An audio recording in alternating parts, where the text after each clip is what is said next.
আসসালামু আলাইকুম প্রিয় এইচএসসি ২৬। হ্যাঁ, তোমরা কিন্তু এখনও এইচএসসি ২৬ ব্যাচে পরিণত হও নাই। তোমরা কিন্তু এখনও এসএসসির স্টুডেন্ট, কারণ তোমাদের রেজাল্ট কিন্তু এখনও দেয়নি। তারপরও যারা একটু বেশি পড়ালেখার প্রতি আগ্রহী তাদের জন্যই কিন্তু এই ক্লাসটা। তো আশা করি সব কিছু ঠিকঠাক আছে এবং তোমাদের সামনে আমি উপস্থিত হচ্ছি আজকে। তোমাদের ইন্টারে উঠলে যেই বাংলা প্রথম পত্র বইটা পাবে, সেই বইয়ের অন্যতম বিখ্যাত এবং সিলেবাসের অন্যতম গুরুত্বপূর্ণ একটা টপিক, তাহারেই পড়ে মনে। অনেকে বলে তাহারেই মনে পড়ে না, কবিতাটার নাম কিন্তু তাহারেই পড়ে মনে। সুফিয়া কামালের লেখা খুবই বিখ্যাত ৩৫ লাইনের একটা কবিতা। তোমরা জয়েন করো, ৩০ লাইনের একটা কবিতা। তোমরা জয়েন করো, আমি তোমাদের সামনে উপস্থিত হচ্ছি। ঠিক আছে? ওকে। তো আমি একটু সব কিছু ঠিকঠাক আছে কিনা একটু চেক করি।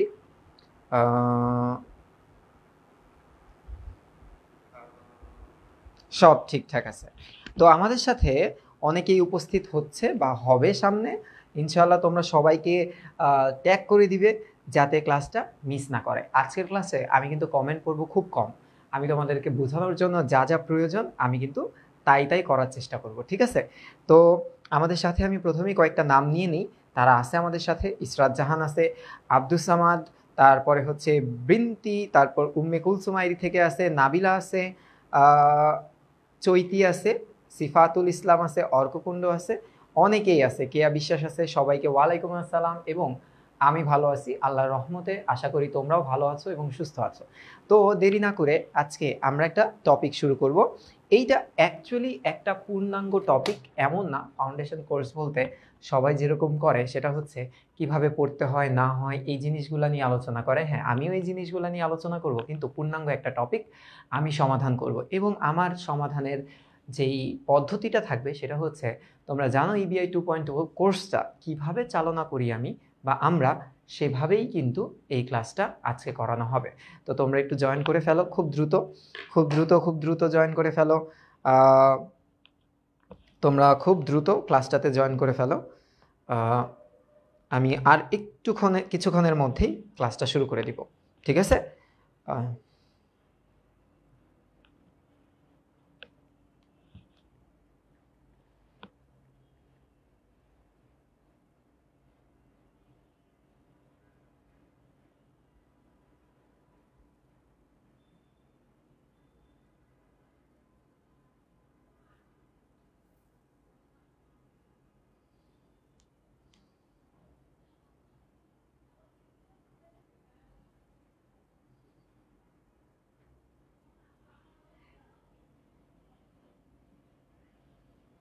চলে আসো সবাই। আমি ক্লাসটাকে একটু গ্রুপে দিয়ে দিই।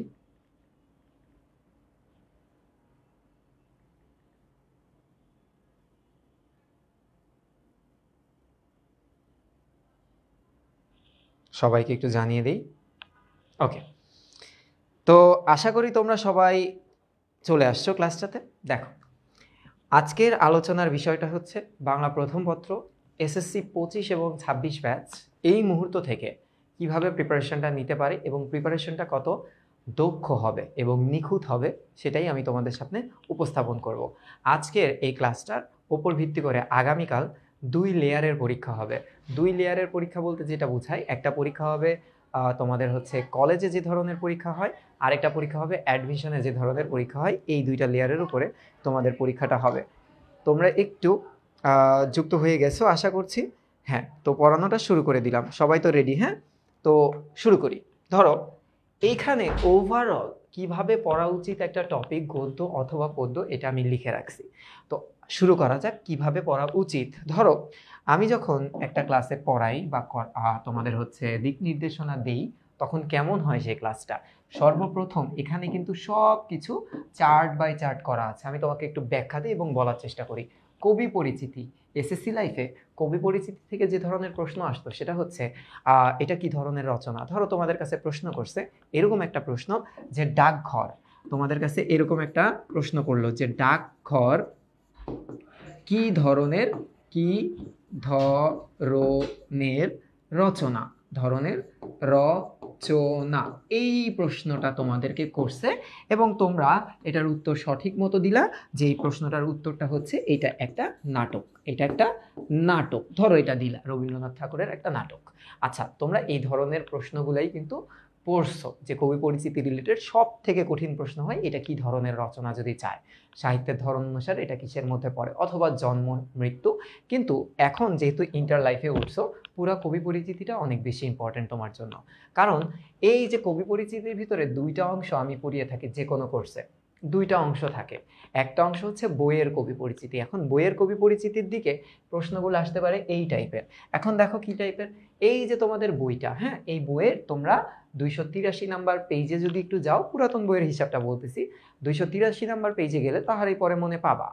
এখন যে কবি পরিচিতিটা আছে, এই যে এখানে কবি পরিচিতিটা আছে, প্রশ্নটা এখান থেকে এইভাবে আসতে পারে, একটু লক্ষ্য করবা ভালো মতো, হ্যাঁ, আমি কমেন্ট কম পড়বো। দেখো প্রশ্নটা আসতে পারে এইভাবে যে সাজের মায়া, সাজের মায়া কে রচনা করে, কে রচনা করেন, এই প্রশ্নটা আসতে পারে। অথবা এখান থেকে এই প্রশ্নটা আসে যে কি ধরনের রচনা, প্রশ্নটা কি আসতে পারে, কি ধরনের রচনা, তখন তোমরা সরাসরি অ্যান্সার দিলা যেটা কি ধরনের রচনা, যে এটা একটা কাব্যগ্রন্থ বা এটা হচ্ছে বেগম সুফিয়া কামালের আমাদের হচ্ছে কি বলে একটা গ্রন্থ, কবিতার গ্রন্থ বা এই ধরনের তুমি প্রশ্নগুলার উত্তরগুলা দিয়ে দিলা। অথবা প্রশ্ন আসতে পারে এইভাবে যে কবির পিতার নাম এবং তার মাতার নাম দিয়ে আসে, যেমন সুকান্ত ভট্টাচার্যের মাতার নাম কি, এই ধরনের প্রশ্ন আসতে আমরা অনেক বেশি দেখছি। জন্ম মৃত্যু তারিখের থেকে এই ধরনের প্রশ্নগুলা কিন্তু বেশি এসে থাকে, ঠিক আছে। এর বাইরে যদি আমি একটু যাই, বাইরে যেতে বলতে ধরো সাহিত্যের বিশদ অংশ, এই অংশটুকু তোমার এইচএসসি পরবর্তী লাইফ অর্থাৎ অ্যাডমিশনের জন্য কিন্তু পড়তে হবে। বিশেষ করে যারা কমার্সের আসো অর্থাৎ বিজনেস স্টাডিজের আসো, বাণিজ্য বিভাগ অথবা মানবিক বিভাগের যে স্টুডেন্টরা আসো, তাদের জন্য সাহিত্যের যে বিশদ অংশ একটা কবি পরিচিতি থেকে সেটা কিন্তু তোমাদের পড়তে হবে। এমন কিছু প্রশ্ন পড়তে হবে, যেমন ধরো তোমাকে আমি বললাম যে প্রশ্নটা এরকমভাবে করলাম যে হোসেন মিয়া, ধরো প্রশ্নটা করলাম কিভাবে, প্রশ্নটা করলাম এভাবে, হোসেন মিয়া, হোসেন হোসেন মিয়া, মিয়া কার সৃষ্ট, কার সৃষ্ট, কার সৃষ্ট চরিত্র। এই যে একটা প্রশ্ন আমি তোমাদের সামনে উপস্থাপন করলাম না, হোসেন মিয়া কার সৃষ্ট চরিত্র, এখন তোমাদের মাথা তো একদম হ্যাং হয়ে যাবে যে ভাই হোসেন মিয়া কার সৃষ্ট চরিত্র, এটা বাংলা বইয়ের 12টা গদ্য 12টা পদ্য একটা নাটক একটা উপন্যাসের কোথাও নাই। তাহলে এই প্রশ্নটা কেন করলো আমাকে? হ্যাঁ, এই ধরনের প্রশ্ন করে সাহিত্যের বিশদ যে অংশ, অ্যাডমিশনের জন্য এই টাইপের প্রশ্ন আসে। যেমন শেষের কবিতা গল্পের নায়কের নাম কি, ঠিক আছে, অথবা বাংলা সাহিত্যের প্রথম রোমান্টিক সংলাপ কোনটি, অথবা প্রশ্নটা করতে পারে যে বাংলা সাহিত্যে সর্বপ্রথম সার্থক নাটকের নাম কি। তো এগুলা পড়তে হলে কিভাবে পড়ালেখাটা করতে হয়, এটা তো বইয়ের বাইরের জিনিস না, বইয়ের বাইরের জিনিস না, দেখো বইয়েরই জিনিস। তোমরা যখন আহ্বান কিংবা তোমরা যখন মাসি পিসি কিংবা ধরো তোমরা যখন অপরিচিতা গল্পটা পড়বা, সেখানে তো কবি পরিচিতি অংশটা আছে। তো কবি পরিচিতি অংশে গেলে তোমরা যদি 106 নাম্বার পেজটা খুলো, তোমরা মাসি পিসি পাবা। মাসি পিসির যে প্রথম প্যারাটা কবি পরিচিতি, সেখানে লেখা আছে যে মানিক বন্দ্যোপাধ্যায়ের রচিত উল্লেখযোগ্য উপন্যাসের ভিতরে পদ্মা নদীর মাঝি আছে। তো পদ্মা নদীর মাঝিতে কুবের কপিলা ছাড়াও একটা চরিত্র ছিল যার নাম ছিল হোসেন মিয়া। এখন প্রশ্নের উত্তরটা কিভাবে দিবা যে হোসেন মিয়া কার সৃষ্ট চরিত্র, অ্যান্সারটা কি দিতে হবে, মানিক বন্দ্যোপাধ্যায়ের সৃষ্ট চরিত্র। প্রশ্নটা আসছে যদি হিমু কার সৃষ্ট চরিত্র।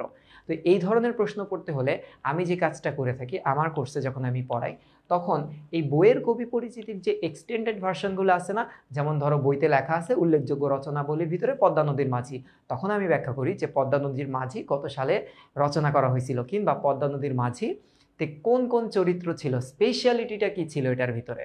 তো এই অংশগুলো কিন্তু খুব বেশি ইম্পর্টেন্ট হয় আমাদের যে সামাজিক বিজ্ঞান অনুষদ বা সমাজ বিজ্ঞান অনুষদ অথবা জাহাঙ্গীরনগর বিশ্ববিদ্যালয়ের যে সি ইউনিট আছে, ডি ইউর যে বি ইউনিট আছে, এগুলাতে কিন্তু এই অংশগুলা খুব গুরুত্বপূর্ণ একটা কি বলে ভূমিকা রাখে আমাদের জন্য।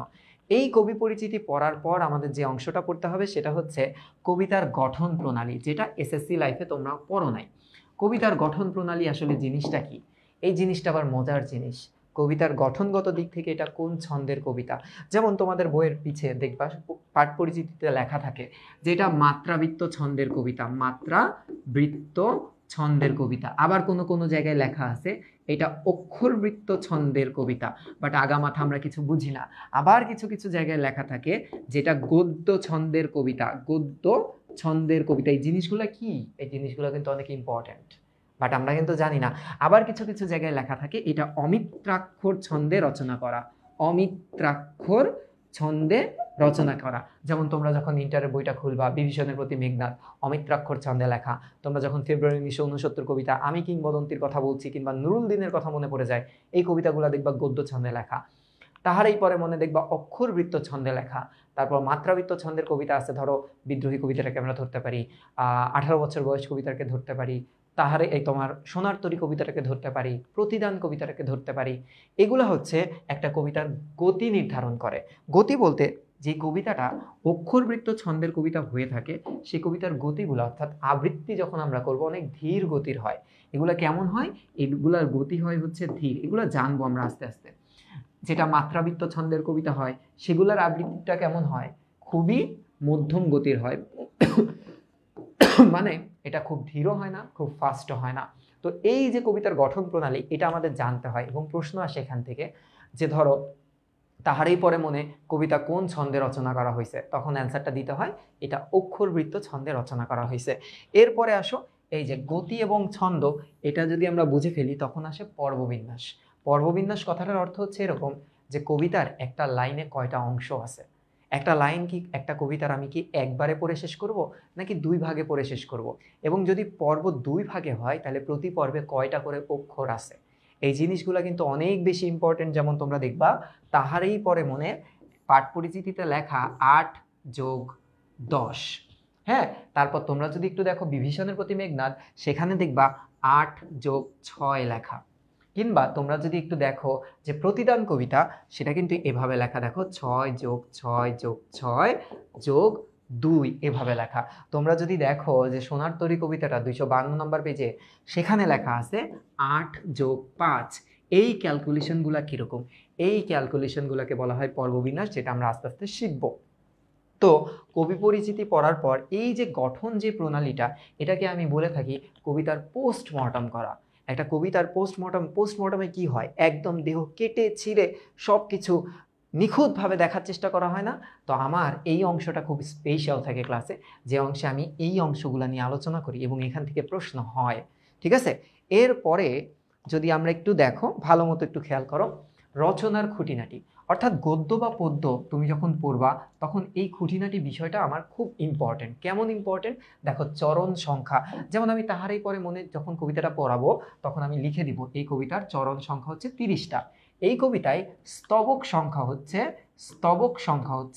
5টা। কয়টা? 5টা। এখন বলতে পারো ভাই হ্যাঁ পড়ানোর আর জায়গা পান না, এই জিনিসগুলো প্রয়োজন আছে? কোনো প্রয়োজন নাই। তবে আমি তোমাদের একটু রিয়েলিটি চেক দিতে চাই। ধরো এখন খুঁটিনাটিটা কেন পড়া লাগে? দেখো যে খুঁটিনাটি ইনফরমেশনটা কেন ইম্পর্টেন্ট। প্রথম প্রশ্নটা দেখো তো, ফেব্রুয়ারি 1969 কবিতা, যেটা তোমাদের বইয়ের 303 নাম্বার পেজে অবস্থিত। ঠিক আছে? কবি শামসুর রহমান যেটা লিখছে, নতুন বইয়ের পেজ নাম্বার নাও মিলতে পারে আমার সাথে, তবে একটু দেখো ফেব্রুয়ারি 1969 কবিতার মোট চরণ সংখ্যা কত। দেখো চরণ মানে কি, লাইনের সংখ্যা কত? লাইনের সংখ্যা হচ্ছে 28টি। এটা কিন্তু বঙ্গবন্ধু শেখ মুজিবুর রহমান মেরিটাইম বিশ্ববিদ্যালয়ের আসা প্রশ্ন। এইবার তাহলে আমরা বুঝছি যে আমাদের রচনার খুঁটিনাটিটা কতটা ইম্পর্টেন্ট জানা। হ্যাঁ, আচ্ছা খুঁটিনাটির মধ্যে আর কি পড়ে? খুঁটিনাটির মধ্যে আরো পড়ে চরিত্র বিবরণ। যেমন একটা কবিতায় চরিত্র থাকে। কেমন চরিত্র থাকে ভাই? দেখো সোনার তরী কবিতায় চরিত্র আছে দুইটা, একটা হচ্ছে মাঝি, আরেকজন কৃষক। ঠিক আছে? আচ্ছা মাঝি পরকালের প্রতীক, কৃষক হচ্ছে শিল্পস্রষ্টা বা মানুষ, ধরলাম। এরপরে ধরো তোমাকে যদি আমি বলি বিভীষণের প্রতি মেঘনাতেও দুইটা ক্যারেক্টার আছে, মানে বেসিক ক্যারেক্টার দুইটা, ওখানে অন্যান্য ক্যারেক্টারের নাম আছে, যেমন একজন বিভীষণ, একজন মেঘনাদ। আচ্ছা তাহারই পরে মনে যে কবিতাটা, সেই কবিতাতেও দুইজন ক্যারেক্টার আছে, একজন কবি আর একজন কবির ভক্ত। তাহলে এই যে চরিত্র বিবরণটা কিন্তু অনেক বেশি ইম্পর্টেন্ট। এইবার দেখো এই যে ফুল, ফল, ঋতু, মাস, এগুলার নাম, যেমন তাহারই পরে মনে কবিতায় 3টা ফুলের নাম পাবা। বাসন্তী লতা ফুল, যেটা মাধবী কুড়ি। আচ্ছা বাতাবি লেবুর ফুল, আমের মুকুল, 3টা ফুলের নাম আছে। রক্তজবা, এটার নাম আছে আমি কিংবদন্তির কথা বলছি এই কবিতাটায়। দেখো ঋতু, বর্ষা ঋতুর কথা বলা আছে সোনার তরী কবিতায়। হ্যাঁ, বসন্ত ঋতুর কথা বলা হয়েছে তুমি অপরিচিতায়ও পাবা, তুমি আবার এই তাহারাই পরে মনে কবিতায়ও পাবা। মাস, শ্রাবণ গগন ঘিরে ঘন মেঘ ঘুরে ফিরে। হ্যাঁ, এই শ্রাবণ, এটা বাবা সোনার তরীতে। এই যে মাসের নামগুলা, এগুলা ইম্পর্টেন্ট। এখন তোমরা বলতে পারো ভাই এই খুঁটিনাটি কি আসলেই ভালো মতো পড়া উচিত? আমরা তো জীবনে এভাবে পড়ি নাই, আমরা তো সৃজনশীলের জন্য পড়ছি, বুংচুং লিখে দিয়ে আসছি, বুংচুং মার্ক দিছে, আমি তো হ্যাপি। হ্যাঁ না, এভাবেই পড়তে হবে। কেন? চলো প্রমাণ দেখি। যেমন একটা দেখো, চবি অর্থাৎ চট্টগ্রাম বিশ্ববিদ্যালয়ের বি ইউনিটের প্রশ্নটা একটু খেয়াল করো। এই প্রশ্নটা আসছে 2021-22-এ, যে 18 বছর বয়স কবিতায় 18, এই স্পেসিফিক 18 শব্দটা কতবার আছে? 18 শব্দটা কতবার আছে? এবার একটু দেখো তো নিচের কোন গল্পে দুর্ভিক্ষের কথা বলা আছে। আবার একটু দেখো তো রেইনকোট গল্পের প্রধান চরিত্রের নাম কি। এগুলা কিন্তু পাশে রেফারেন্স আছে যে কোন বছর কোন জায়গায় আসছে। এবার দেখো তো 52-এর দিনগুলো কবিতায় মানে রচনায়, এটা একটা প্রবন্ধ, বঙ্গবন্ধু শেখ মুজিবুর রহমান লিখছে তার অসমাপ্ত আত্মজীবনীর ছোট্ট একটা অংশ। রচনায় কোন পার্কের কথা বলা আছে, কিংবা দেখো নেকলেস গল্পে কোন নদীর নাম বলা আছে, কিংবা দেখো অপরিচিতা গল্পে বিয়ে বাড়ি যাত্রাকালে নিচের কোন যন্ত্রটি ব্যবহৃত হয়নি। মানে আমরা অনেকে দেখবো যে কোন যন্ত্রটি ব্যবহৃত হয়েছে, এই হয়নি কথাটা কিন্তু আমরা দেখবো না এক্সাইটমেন্টে। অপরিচিতা গল্পের নায়কের নাম কি ছিল? অনুপম, এটাতে ইজি কোয়েশ্চেন। তাহারই পরে মনে কবিতায় স্তবক সংখ্যা অর্থাৎ কয়টা প্যারা ছিল? তাহলে এই প্রশ্নগুলা পড়তে হলে আমার রচনার খুঁটিনাটি পড়তেই হবে, মাস্ট। এরপর একটু দেখো মূল কবিতা, এরপর আমরা পড়বো মূল কবিতা। মূল কবিতা পড়ার টাইমে অবশ্যই আমাদের শব্দার্থে খেয়াল রাখতে হবে। যেমন আমি যদি তোমাদেরকে বলি যে একটা লাইন আছে, খুব বিখ্যাত একটা লাইন, যে কহিল সে স্নিগ্ধ আখি তুলি। হ্যাঁ, এখানে একটা লাইন আছে, খুব ভালো দেখো, এই লাইনটা নিয়ে প্রত্যেকটা স্টুডেন্ট খুব প্যারা খায়, যে কহিল সে স্নিগ্ধ আখি তুলি। স্নিগ্ধ আখি, আখি মানে তো চোখ, বুঝছো? তাহলে স্নিগ্ধ আখি কথাটার অর্থ কি? স্নিগ্ধ আখি, স্নিগ্ধ আখি, এই প্রশ্নটা স্নিগ্ধ আখি যদি বলে শব্দটির অর্থ কি, তবে কিন্তু অন্যরকম অ্যান্সার আছে। স্নিগ্ধ মানে কি? কোমল, কোমল। আর আখি মানে কি? নেত্র, আখি মানে কি? নেত্র বা চোখ। এটা কি শব্দার্থ। কিন্তু তোমাকে যদি বলে স্নিগ্ধ আখি তুলি, স্নিগ্ধ আখি বলতে কি বুঝাইছে, অবশ্যই কবি কিন্তু শব্দের অর্থ বুঝায় না, কবি কিন্তু একটা ভাবের অর্থ বুঝায়, ভাবার্থ বুঝায়। তাহলে ভাবার্থ অনুসারে আমি যদি লিখি যে স্নিগ্ধ, স্নিগ্ধ আখি, স্নিগ্ধ আখি, এই স্নিগ্ধ আখি বলতে বুঝায় উৎসুক চাহনি, উৎসুক চাহনি। এখন এটা কেন বুঝাইছে আমি যখন কবিতা পড়াবো তখন তোমাদেরকে বুঝাচ্ছি, আগে ইনিশিয়াল পার্টটা আমি একটু বুঝাই দেই। এরপর দেখো এই যে ভাবগত অর্থ, অর্থাৎ একটা লাইনের শব্দের অর্থ এবং ভাবের অর্থটা আমাদের জেনে রাখতে হবে। তারপর আমরা কি করব? কবিতা তো পড়া শেষ হয়ে গেল, এখন আমরা চলে যাব অনুশীলন পর্বে। এই অনুশীলন পর্বে প্রথমেই আমাদের কি করতে হবে? বহু নির্বাচনী।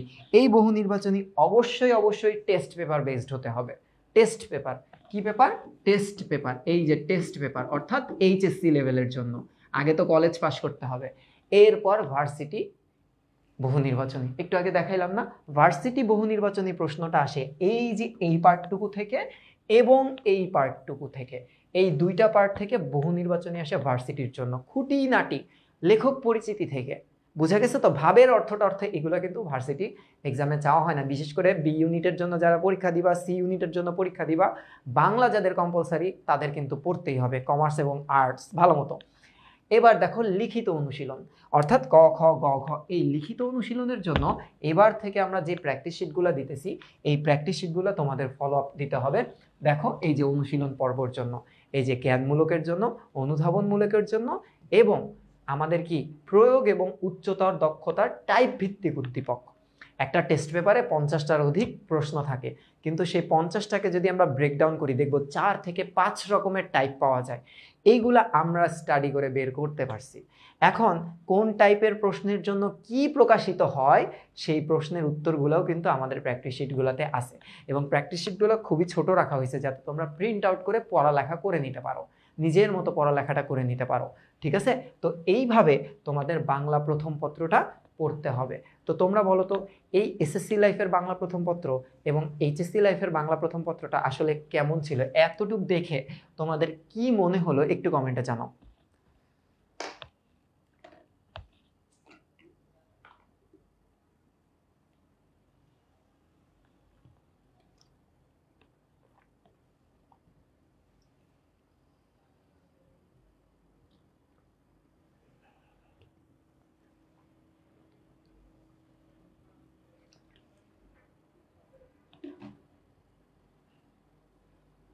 ওয়ালাইকুম আসসালাম সবাইকে। হ্যাঁ, এইচএসসিতে অনেক বেশি বিস্তর, অনেক বেশি ডিফারেন্ট। এখন তোমাকে বলি, এইচএসসিতে পুরো বাংলা বই পড়তে হয় না। এইচএসসি সিলেবাসে যে 12টা গদ্য পদ্য থাকে, 12 24টা, নাটক উপন্যাস মিলায় 26টা, এইটাই অ্যাডমিশনে পড়তে হয়। একই জিনিস। তো অ্যাডমিশনের পড়াটা আলাদা না, একই পড়া, একই জিনিস, খালি খুঁটায় খুঁটায় খুঁটায় খুঁটায় পড়তে হয়। এই যে আমি তোমাদেরকে আজকে খুঁটায় খুঁটায় পড়াটা দেখাবো। আজকে একটা টপিক ধরবো যেটার নাম তাহারেই পরে মনে। তো সর্বপ্রথম কি করতে হবে আমাদের? আমাদের বইয়ের কবি পরিচিতি অংশটা একটু পড়তে হবে দাগায় দাগায়। আমি পিডিএফটা তোমাদেরকে দিয়ে দিব। হ্যাঁ, তো রেডি আছো তোমরা সবাই? তোমরা বলো তো একটু কমেন্ট করে যে তোমরা কি রেডি, একটু বলো তো তোমরা সবাই কি রেডি আছো? তাহলে আমরা আজকের প্রথম টপিকটা পড়ানো শুরু করে দেই। হ্যাঁ,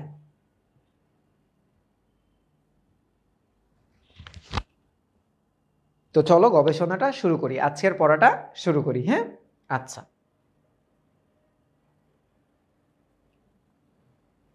তো মনোযোগ দিবা। প্রত্যেকটা পিডিএফটা তোমাদেরকে আমি দিয়ে দিব এবং সব কিছু তোমরা পেয়ে যাবা। ঠিক আছে? তো এখন এর আগে তোমাদেরকে একটা ছোট্ট জিনিস দেখা একটু বিরক্ত করি। হ্যাঁ, বিরক্তটা এভাবে যে তোমরা জানো আমাদের ইবিআই নামে একটা কোর্স আছে। ঠিক আছে? সেই কোর্সে আমরা কিভাবে পড়াই তো জানলাই বা জানো, অনেক ভালো একটা কোর্স আমাদের, আমরা এটা শুনছি বাচ্চাদের থেকে। তো তোমাদের একটা ওয়েবসাইট দেখাচ্ছি যে অ্যাকচুয়ালি আমরা ইবিআইতে কিভাবে পড়াই। আমরা যদি এফটি ইবিআই লিখি, এফটি ইবিআই, তাহলে সর্বপ্রথম আমাদের ওয়েবসাইট যেটা দেখাবে এটাই, এফটি ইবিআইতে যাবা। একটা কোর্স আমরা কিভাবে ডিজাইন করছি, তোমরা যদি এটা ডেডিকেটেড ওয়েবসাইটটা একটু দেখো। ধরো একটা স্টুডেন্ট, আমরা তো গ্রুপে আগে ক্লাস নিতাম, ফিচারে সাজাই দিতাম, বাট এখন সিস্টেমটা একটু পরিবর্তন করছি আমরা। ধরো তোমরা এই পেজটাতে আসলা, কোর্সে ভর্তি হয়ে গেছো, হওয়ার পরে পেজটা পাবলিক, বাট সবাই সব কিছু করতে পারবে না। এখন দেখো এই যে ক্লাস প্লেলিস্ট, তোমার কিসের কোন ক্লাসটা তোমার দেখতে হবে? তোমার দেখতে হবে বাংলা ক্লাস। গেলা, এই যে বাংলা ক্লাসের প্লেলিস্ট। হ্যাঁ, আচ্ছা, সব দেখো তালামারা, কারণ আমরা কিছু পড়াই নাই, আমরা শুধুমাত্র মাসি পিসি পড়াইছি। তুমি মাসি পিসির এই জায়গায় অ্যারোতে চাপ দিলা। চাপ দেওয়ার পর তুমি যদি দেখো 3টা ক্লাস নিয়ে শেষ করছি, এখানে যদি চাপ দাও তাহলে তোমাকে কিন্তু মাসি পিসির ক্লাসে নিয়ে যাওয়া হবে। এখন নিয়ে যাওয়া হলো না কেন? কারণ তুমি তো কোর্সে এনরোলড না। তুমি যদি এনরোলড থাকতা, প্রাইভেট গ্রুপে তোমাকে নিয়ে যাওয়া হইতো। ঠিক আছে? হলো না। তার মানে এইভাবে তোমরা ক্লাসগুলো সাজানো বাবা। ক্লাস হয়ে যাওয়ার পর তোমার তো পরীক্ষা দিতে হবে, তাই না? তুমি এখন পরীক্ষা কিভাবে দিবা? ধরো ইংরেজিতে, বাংলা দেখালাম, এবার ইংরেজিতে যাই। এখন এই পরীক্ষাটা কিন্তু পাবলিক পরীক্ষা, যেখানে আমার কোর্সে ভর্তি স্টুডেন্ট এবং আমার কোর্সের বহির্ভূত স্টুডেন্টরা কিন্তু পরীক্ষা দিতে পারে। দেখো এখানে যদি আমি ডু এক্সামে দেই, তাহলে ওদেরকে কিন্তু একটা আমরা পরীক্ষার চার্টে আমরা নিয়ে যেতে পারতেছি। সরাসরি পরীক্ষা, এখানে টাইমার থাকে পরীক্ষায় যে এত টাইমের মতো পরীক্ষাটা দিতে হয়, না হলে তোমার সাবমিটটা করতে পারবা না তুমি। এরপরে আমাদের জন্য কি আছে? আর তোমাদের জন্য ডাউট সলভ আছে। পরীক্ষা দেওয়ার পর যদি কোনো কোয়েশ্চেনে মনে হয় আমরা এখনো বুঝতেছি না, এখানে তোমার নাম, নাম্বার, ইমেল দিয়ে ডাউটটা লিখবা, সাবমিট করবা। আমাদের একটা বিশাল বড় মডারেটর টিম আছে 18 জনের, তারা তোমার কোয়েশ্চেন দেখে আমাদের কাছে পৌঁছে উত্তরটা তোমাদেরকে দিয়ে দিবে।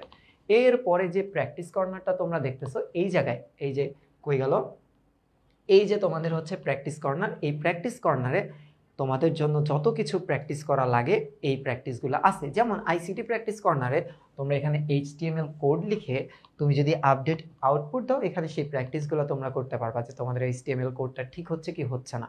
এরপরে আর কি আছে, মোড়ে যাও। মোড়ে যেয়ে দেখো হ্যান্ড নোট আছে।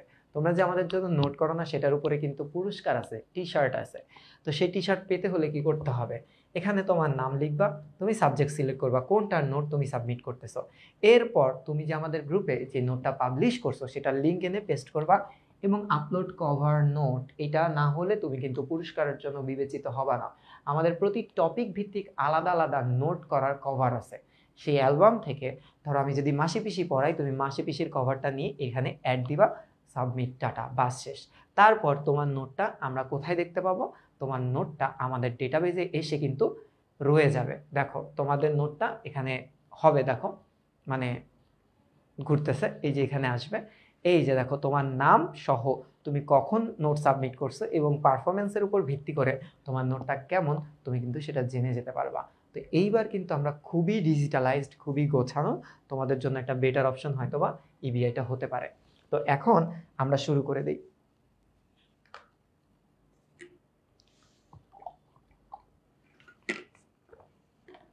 ঠিক আছে, রেডি, লেটস গো, পড়াটা শুরু করব। বই যেভাবে বলতেছি যাদের কাছে আছে তারা এভাবে একটু পড়বা।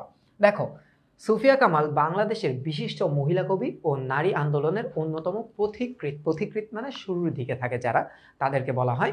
এবং তার জন্ম তারিখটা একটু মনে রাখতে হবে তোমাদেরকে মাস্ট। তার জন্ম তারিখ হচ্ছে 1911 সাল এবং তিনি মৃত্যুবরণ করেন 1999 সালে। ঠিক আছে, এখন তিনি অনেক পুরস্কার পায়। সেই পুরস্কারের মধ্যে কি কি ছিল? বাংলা একাডেমি পুরস্কার, যে বাংলাদেশের সাহিত্যের সর্বোচ্চ যে পুরস্কারটা সেটা বাংলা একাডেমি পুরস্কার। এবং 21শে পদক কোনটা? বাংলাদেশের দ্বিতীয় সর্বোচ্চ বেসামরিক পুরস্কারকে বলা হয় 21শে পদক। এবং স্বাধীনতা পুরস্কারটা হচ্ছে সব থেকে বড়। নাসির উদ্দিন স্বর্ণপদক সহ বিভিন্ন পুরস্কারে তিনি ভূষিত হয়েছে। এখন তার এই যে এখানে কয়েকটা উল্লেখযোগ্য গ্রন্থের যে নামগুলো আছে তোমরা একটু খেয়াল করো। তার যে কাব্যগ্রন্থ নামগুলো তোমরা দেখতেছো, সবার আগে কি আছে দেখো, সাজের মায়া। সাজের মায়াটা তোমরা একটু লেখো যে 1938 সালে এটা প্রকাশিত হয়, সাজের মায়া। এখন তোমাদের একটা মজার বিষয় বলি, তার যে কবিতাটা তাহারেই পরে মনে, তাহারেই পরে মনে, এই কবিতাটা 1935 সালে প্রকাশিত হয়। 1935 সালে প্রকাশিত হয়।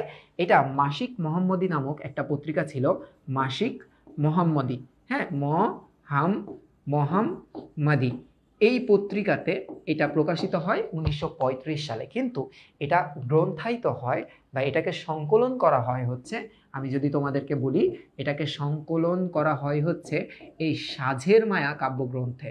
সাঝের মায়া নামক এই কাব্যগ্রন্থে এটাকে সংকলন করা হয়। এখন তুমি যদি সাঝের মায়া নামে এই কাব্যগ্রন্থ বা কবিতার বইটা কেনো, তবে দেখবা এই কবিতার বইয়ে তাহারেই পরে মনে নামক একটা কবিতা আছে যেটা তোমার বইয়ের সাথে মিলে যাবে। ঠিক আছে, এরপরে তিনি যেটা লিখছে সেটা হচ্ছে মায়া কাজল। এই মায়া কাজলটা তিনি 1951 সালে রচনা করেন। কত সালে? 1951 সালে এই মায়া কাজলটা রচনা করে। ঠিক আছে, এটা একটু মনে রাখতে হবে। তার যেই এরপরে তার এইটা হচ্ছে তার গল্পগ্রন্থ, একটু মনে রেখো। এটা কি তোমরা কমেন্ট করতেছো আমি দেখতে পারতেছি, যে এটা হচ্ছে তার গল্পগ্রন্থ যেটা 1937 সালে প্রকাশিত হয়। এটা কত সালে প্রকাশিত হয়?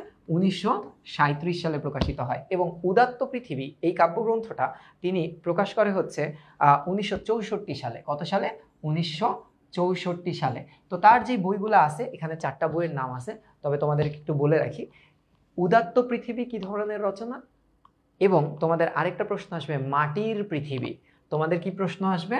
তোমাদের আরেকটা প্রশ্ন আসতে পারে, মাটির পৃথিবী। মাটির পৃথিবী। এখন এইটা কার রচনা বলো তো? এটা কার রচনা? কে রচনা করেন এটা জানো?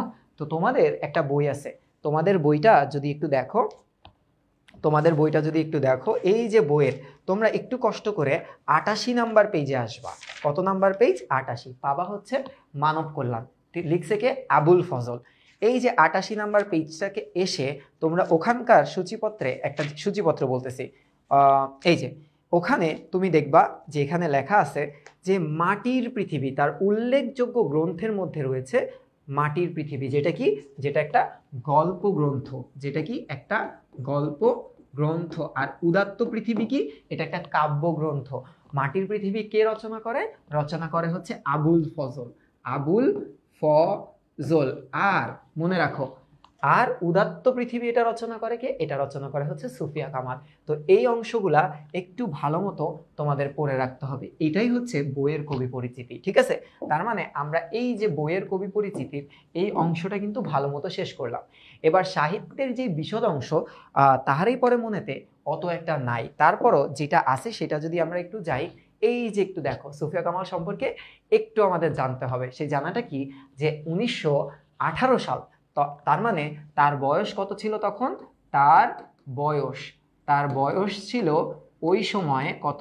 তার বয়স ছিল মাত্র 7 বছর। মাত্র 7 বছর। এই মাত্র 7 বছর থাকাকালীন তার বাবা কিন্তু সাধকদের অনুসরণ করে নিরুদ্দেশ হয়ে গেছিল। তখন তার মা কিন্তু তার নানির বাড়িতে নিয়ে তাদেরকে ওঠেন, মানে নানির বাড়িতে নিয়ে ওঠেন। এবার দেখো তার মাতৃকুল ছিল শায়েস্তাবাদের নবাব পরিবারের, এবং সেই পরিবারের কথ্য ভাষা ছিল উর্দু। এই কারণেই অন্দরমহল অর্থাৎ পরিবারের মেয়েদের আরবি ফার্সি শিক্ষার ব্যবস্থা থাকলেও বাংলা শেখার কিন্তু কোনো ব্যবস্থা ছিল না। এই জিনিসটা কিন্তু তোমাদের একটু ভালো মতো পড়তে হবে, যে বাংলা শিখার কিন্তু কোনো ব্যবস্থা ছিল না। তিনি তার মামার বাড়িতে, হ্যাঁ তিনি তার যেই মামার বাড়ি অর্থাৎ নানা বাড়ি, তার মামার একটা লাইব্রেরি ছিল। মামার কি ছিল? একটা লাইব্রেরি ছিল। যেই লাইব্রেরিতে তিনি এই বাংলার শিক্ষাটা শুরু করে। বাংলার এই শিক্ষা তিনি কি করলো? স্টার্ট করলো। বাংলার শিক্ষা নেওয়াটা তিনি কিন্তু স্টার্ট করলো, ঠিক আছে? একটু মনে রাখো, লাইব্রেরিতে যখন বই পড়লো তখন, মানে বই পড়াটা শুরু করলো, তখনই কিন্তু এর মাধ্যমে আস্তে আস্তে তিনি বাংলার প্রতি আকৃষ্ট হলো। এবং একটু দেখো 1922 সালে 11 বছর বয়সে তার মামাতো ভাই সৈয়দ নেহাল হোসেনের সাথে সুফিয়া কামালের বিয়ে হয়। তো সুফিয়া কামালের যে আগে নামটা ছিল সেটা ছিল হচ্ছে সুফিয়া নেহাল হোসেন, যেটা পরবর্তীতে সুফিয়া কামাল হয়ে যায়। এটার কারণ হচ্ছে নেহাল হোসেন মারা যায়, তার ভাই মারা যায় 1932 সালে, মানে তার প্রথম স্বামী মারা যাওয়ার পর 1939 সালে তার দ্বিতীয় স্বামী হিসেবে বিয়ে করে হচ্ছে কামাল উদ্দিন আহমেদকে। তখন তার নাম পড়ে হচ্ছে সুফিয়া কামাল। এই জিনিসটাও তোমাদের একটু জেনে রাখতে হবে। এবার একটু দেখো 1926 সালে তার প্রথম যে কবিতা বাসন্তী কবিতাটা প্রকাশিত হয়। এবং মনে রাখো 1926 সালে একজন বিখ্যাত কবি আছে, তার নাম কি জানো? সুকান্ত ভট্টাচার্য। তার নাম কি? সুকান্ত ভট্টাচার্য।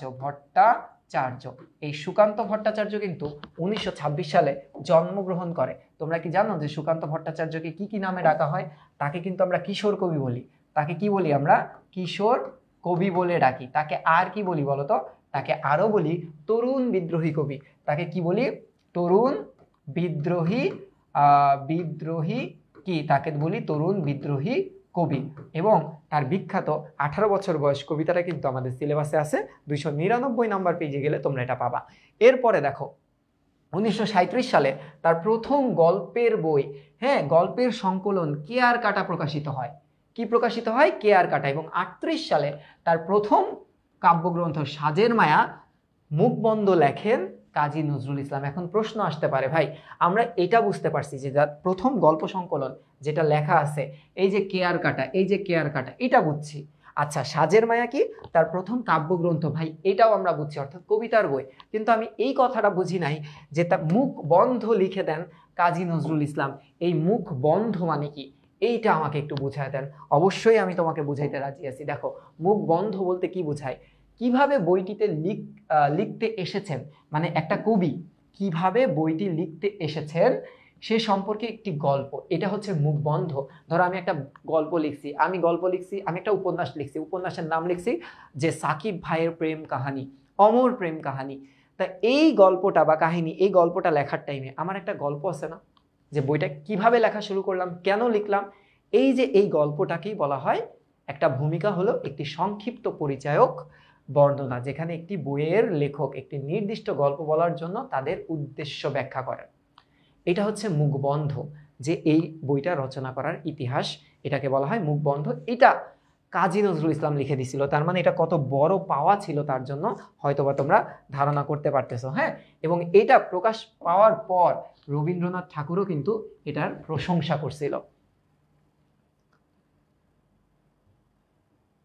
ঠিক আছে, রবীন্দ্রনাথ ঠাকুরও কিন্তু এটার প্রশংসা করছিল। দেখো তার দ্বিতীয় স্বামীর নাম কি? কামাল উদ্দিন আহমেদ। অর্থাৎ 1932 সালে 1932 সালে তার প্রথম স্বামী কি? তার প্রথম প্রথম স্বামী, হ্যাঁ, তার নাম কি? সৈয়দ নেহাল হোসেন। স্বামী কি হয়? মৃত্যুবরণ করে বা মারা যায়। কি করে? মারা যায়। এই তারপর থেকে নিয়ে তিনি শিক্ষকতা করে। হ্যাঁ, তার তো লাইফটা অনেক বেশি কষ্ট হয়ে যায়, কারণ 11 বছর বয়সে তিনি বিবাহ করে 1922 সালে, এবং 32 সালে অর্থাৎ আমরা বলতে পারি 21-22 বছর যখন যার বয়স, তখন কিন্তু তার প্রথম স্বামী মারা যায়। এবং একটা মানুষ যার সাথে বড় হয়ে বেড়ে উঠছে, সেই মানুষটাই যদি হারায় ফেলে, তখন তো তার জীবনে একটা কালো মেঘের ঘনঘটা আসবেই। হ্যাঁ, তো ওই টাইমটাতে তিনি কি করত? তিনি হচ্ছে শিক্ষকতা করত, শিক্ষকতা করেন। ওই সময়টাতে তিনি শিক্ষকতা করেন, এবং 1939 সালে তার দ্বিতীয় বিবাহ হওয়ার পর তার নাম কিন্তু পরিবর্তন হয়ে যায় যে সুফিয়া কামাল। দেশ বিভাগের পূর্বে কিছুকাল তিনি নারীদের জন্য প্রকাশিত সাময়িকী বেগম বেগম পত্রিকার প্রতিষ্ঠাতা সম্পাদিকা ছিলেন। এইটা কিন্তু আবার অ্যাডমিশন লেভেলের জন্য খুব ইম্পর্টেন্ট। এটা কিসের জন্য ইম্পর্টেন্ট? এটা কিন্তু তোমাদের অ্যাডমিশনের জন্য অনেক বেশি ইম্পর্টেন্ট। তাহলে এই পার্টটুকু গেল আমাদের, এই পার্টটুকু গেল আমাদের কোনটুকু বলো তো? আমাদের যদি একটু স্লাইডে চলে আসি, যে আমরা প্রথমে পড়লাম যে কবিতার বইয়ের অংশ এবং সাহিত্যের বিশদ অংশ থেকে কিছু জানার চেষ্টা করলাম। যদিও তাহারে পরে মনে কবিতায় সাহিত্যের বিশদ অংশ থেকে অত কিছু নয়, দুইটা জিনিস মনে রাখতে হবে। কেয়ার কাটা তার প্রথম প্রকাশিত গল্পের সংকলন, হচ্ছে সাজের মায়া, এটার মুখবন্ধ লিখে দিছিল কাজী নজরুল ইসলাম, প্রশংসা কুড়াইছিল রবীন্দ্রনাথ ঠাকুরের থেকে। তোমার একটু পড়তে হবে বেগম পত্রিকাটা, এটা খুবই প্রভাবশালী একটা পত্রিকা ছিল নারীদের, বেগম পত্রিকা। তার প্রথম প্রকাশিত কবিতার নাম ছিল বাসন্তী। এই কবিতাটা দৈনিক সওগাত, খুব বিখ্যাত ছিল সওগাত এই পত্রিকাটা, সেখানে প্রকাশিত হয়। এই ইনফরমেশনগুলো তোমার অ্যাডমিশনে হেল্প করবে। ঠিক আছে, অ্যাডমিশনে এই অংশগুলো হেল্প করবে। এখন একটা কবিতার গঠন প্রণালী সম্পর্কে আমরা ধারণা লাভ করব। তো বলো, এতটুকু দাগাদাগি বা নোট করা বা কিছু হয়েছে? এতটুকু নোট করা কি তোমরা করছো? তোমরা হালকা করে যদি একটু কমেন্ট করো, তাহলে আমি তোমাদের বলে ফেলবো। একটু দ্রুত তোমরা একটু কমেন্ট করো, একটু দ্রুত কমেন্ট করো। হ্যাঁ,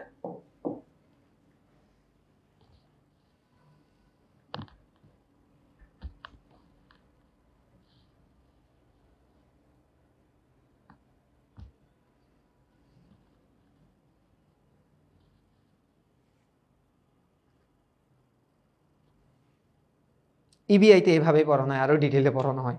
ঠিক আছে, নোট করো, নোট করার পর প্রাইজ আছে তো। ওমা, এটা ফাউন্ডেশন কোর্স না? এবার দেখো, আমি তোমাদেরকে বলি, একটা কবিতা পড়ার টাইমে কয়েকটা ইনফরমেশন লাগবে। গঠন প্রণালী, কি লাগবে? গঠন প্রণালী। ওকে, এটাকে আমরা বলবো পোস্টমর্টেম। পোস্ট, হ্যাঁ, আমরা তোমাকে এখন বাংলা পড়ে ডাক্তার বানাবো, পোস্ট মর্টেম করব। ওকে, আচ্ছা, এইটা কি? এইটা কি ভাই? ওকে, ভয়ানক জিনিস। হ্যাঁ, আচ্ছা, তোমরা এই তাহারেই পরে মনে কবিতাটা যদি একটু দেখো, গঠন প্রণালী যদি আমি বিশ্লেষণ করি, প্রথমত আমাদের ছন্দ সম্পর্কে একটু ধারণা রাখতে হবে, যে ছন্দ বলতে কি বোঝায়। ছন্দ বলতে কি বোঝায়? ঠিক আছে, আমরা এই ধারণাটা একটু জানার চেষ্টা করি। ছন্দ বলতে কি বোঝায়? ওকে, আচ্ছা, এখন ছন্দ ব্যাপারটা কি? ছন্দ বলতে ইংরেজিতে এটাকে বলা হয় রিদম।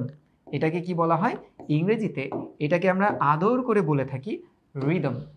রিদম, আচ্ছা, রিদম।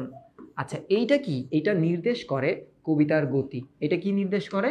এটা নির্দেশ করে হচ্ছে একটা কবিতার গতি নির্দেশ করে, গতি, হ্যাঁ, বা স্পিড, বা স্পিড। যে আমি যদি আবৃত্তি করি, কি করি? আমি যদি রিসিট বা আবৃত্তি, এটার আবৃত্তিটা কেমন হয়? ঠিক আছে, তো আমাদের 3 ধরনের কবিতা আমরা বেশি দেখছি। এক ধরনের কবিতাকে আমরা বলি, ধরো আমরা মাত্রাবৃত্ত ছন্দ বলি। হ্যাঁ, মাত্রাবৃত্ত, ইন্টারের প্রেক্ষাপটে বলতেছি। মাত্রাবৃত্ত ছন্দ। আচ্ছা, আরেক ধরনের কবিতাকে আমরা বলি অক্ষরবৃত্ত ছন্দ। অক্ষরবৃত্ত ছন্দ, বৃত্ত ছন্দ। আর ছোটবেলার কবিতাগুলোকে আমরা বলি স্বরবৃত্ত ছন্দ, স্বরবৃত্ত ছন্দ। এখন একটু ব্যাপারগুলো বোঝার চেষ্টা করো। আচ্ছা, তোমার এই মাত্রা বিন্যাস বা এই মাত্রাটা নির্ধারণ করে দেয় কবিতার গতি বা কবিতাটা কত দ্রুত আবৃত্তি করব না ধীরে আবৃত্তি করব। তবে তোমরা মনে রাখো যে মাত্রাবৃত্ত ছন্দের কবিতাগুলার আবৃত্তিগুলা হয় মধ্যম। আবৃত্তিগুলা কেমন হয়? মধ্যম গতির হয়, মধ্যম গতির, যে খুব ফাস্ট পড়া যায় না। যে ধরো খুব ফাস্ট পড়তেছে, তুমি র্যাপ সং গাইতে চাইতেছো, এই কবিতা যেমন শুরু হয়, হে কবি নীরব কেন, ফাগুন যে এসেছে ধরায়, তারপরে বসন্তে বরিয়া তুমি লবে নাকি তব বন্ধ নয়, এই চিকি চিকি চিকি চিকি ডিস্টিং ডিস্টিং মারলে কবিতাটা পড়া হবে না। কারণ এই কবিতা অক্ষরবৃত্ত ছন্দের কবিতা, এগুলার আবৃত্তিগুলো হয় খুব ধীর গতির। আবৃত্তিগুলা কিরকম হয়? আবৃত্তিগুলা হয় হচ্ছে ধীর গতির, খুব ধীর গতির। কেমন ধীর গতির হয় জানো? আচ্ছা, যেমন বলতে হয় এভাবে, হে কবি নীরব কেন, ফাগুন যে এসেছে ধরায়, বসন্তে বরিয়া তুমি লবে নাকি তব বন্দনায়। এই যে ধীরে ধীরে হয় আবৃত্তিগুলা, বোঝা গেছে?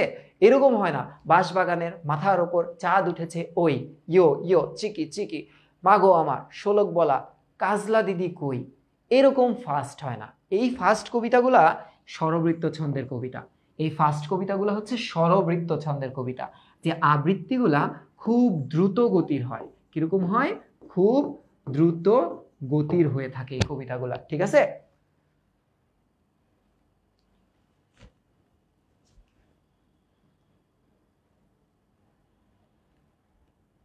ঠিক আছে, খুব দ্রুত গতির হয়ে থাকে।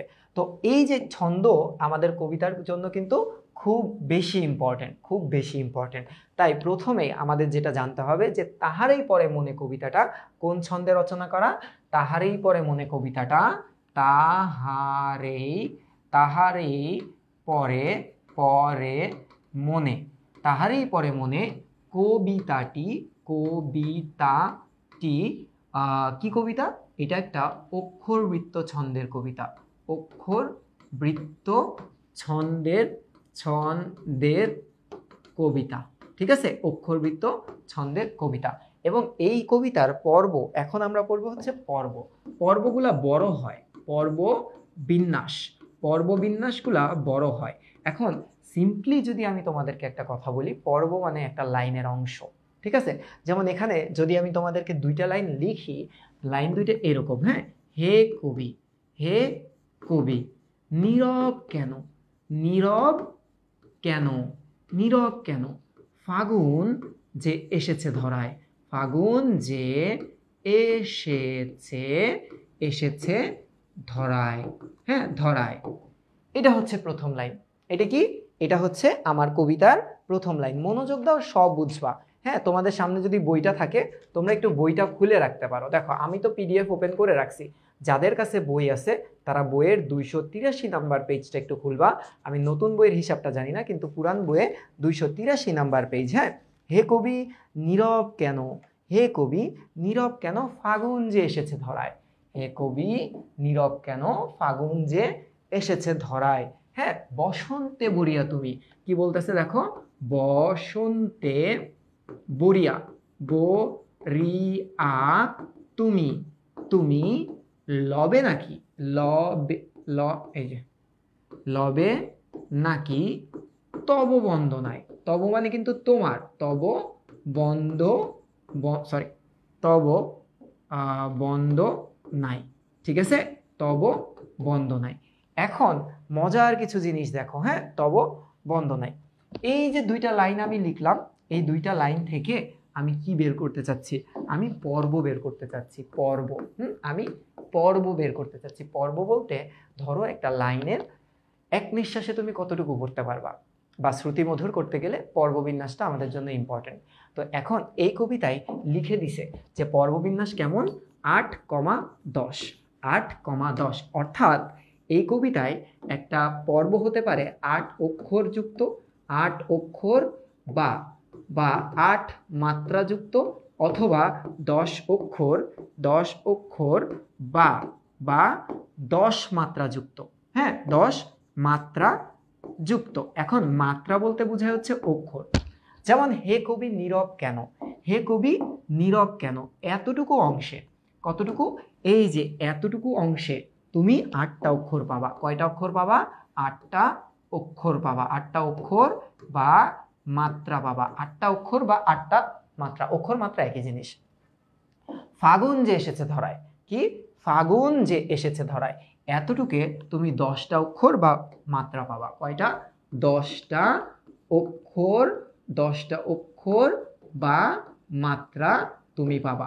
বোঝা গেছে তো কবিতার ফরমেশনটা এভাবে করা। অর্থাৎ তুমি যখন কবিতাটা আবৃত্তি করবা তখন কি করতে হবে, হে কবি নীরব কেন, এটা একটা পর্ব। ফাগুন যে এসেছে ধরায়, এটা আরেকটা পর্ব বা আরেকটা অংশ।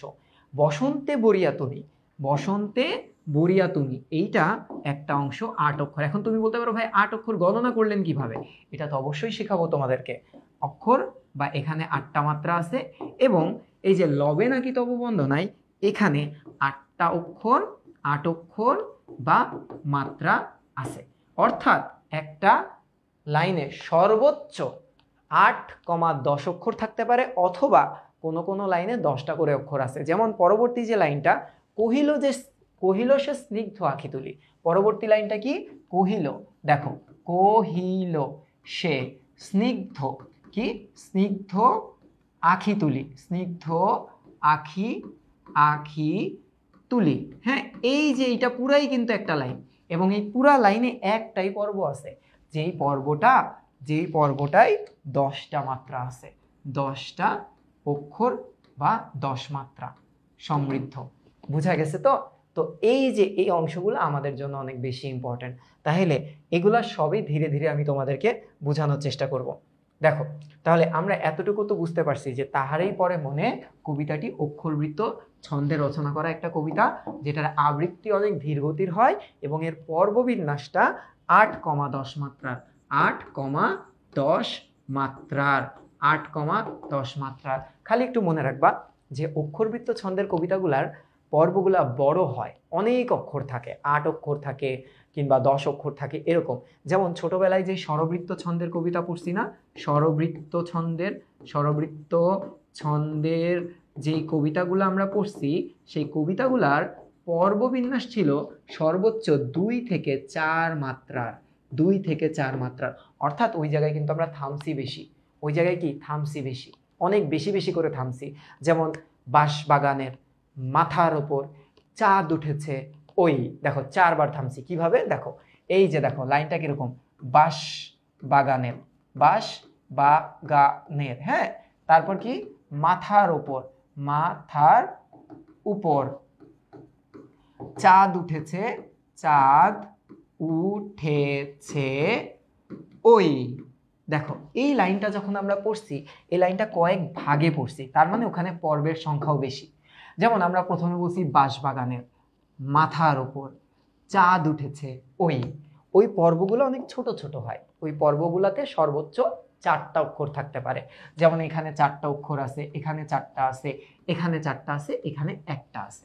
এই গণনাগুলো আমি তোমাদেরকে শেখাবো, কোনো চিন্তা নেই, ঠিক আছে?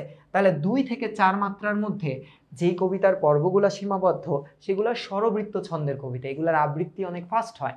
যেমন বাঁশবাগানের মাথার উপর চাঁদ উঠেছে ওই। কিন্তু আমরা যদি একটু খেয়াল করি, ভালো মতো যদি আমরা একটু খেয়াল করি, যে কবিতাটা যদি মাত্রাবৃত্ত ছন্দের হয় তখন যেটা মধ্যম গতির হয় মাত্রাবৃত্ত, সেই মাত্রাবৃত্ত ছন্দের কবিতাগুলো, ছন্দের যেই কবিতা, সেই ছন্দের কবিতাগুলো কেমন হয়? তাহলে পর্বের মাত্রা সংখ্যাগুলো যদি বেড়ে যায় বা অক্ষর সংখ্যা বেড়ে যায়, অর্থাৎ 5 থেকে 7 মাত্রার ভিতরে যদি সীমাবদ্ধ থাকে, তবে এগুলা কিন্তু মাত্রাবৃত্ত ছন্দের কবিতা হয়, ঠিক আছে? এখন রবীন্দ্রনাথ ঠাকুর কিন্তু 8 মাত্রার মাত্রাবৃত্ত ছন্দও লিখছে, কারণ আমরা 8 দেখলেই বুঝি যেটা মনে হয় অক্ষরবৃত্ত ছন্দ ধীরগতির হয়, কিন্তু রবীন্দ্রনাথ ঠাকুরের যে সোনার তরী কবিতা, সেটাও কিন্তু 8-5 মাত্রায় লেখা।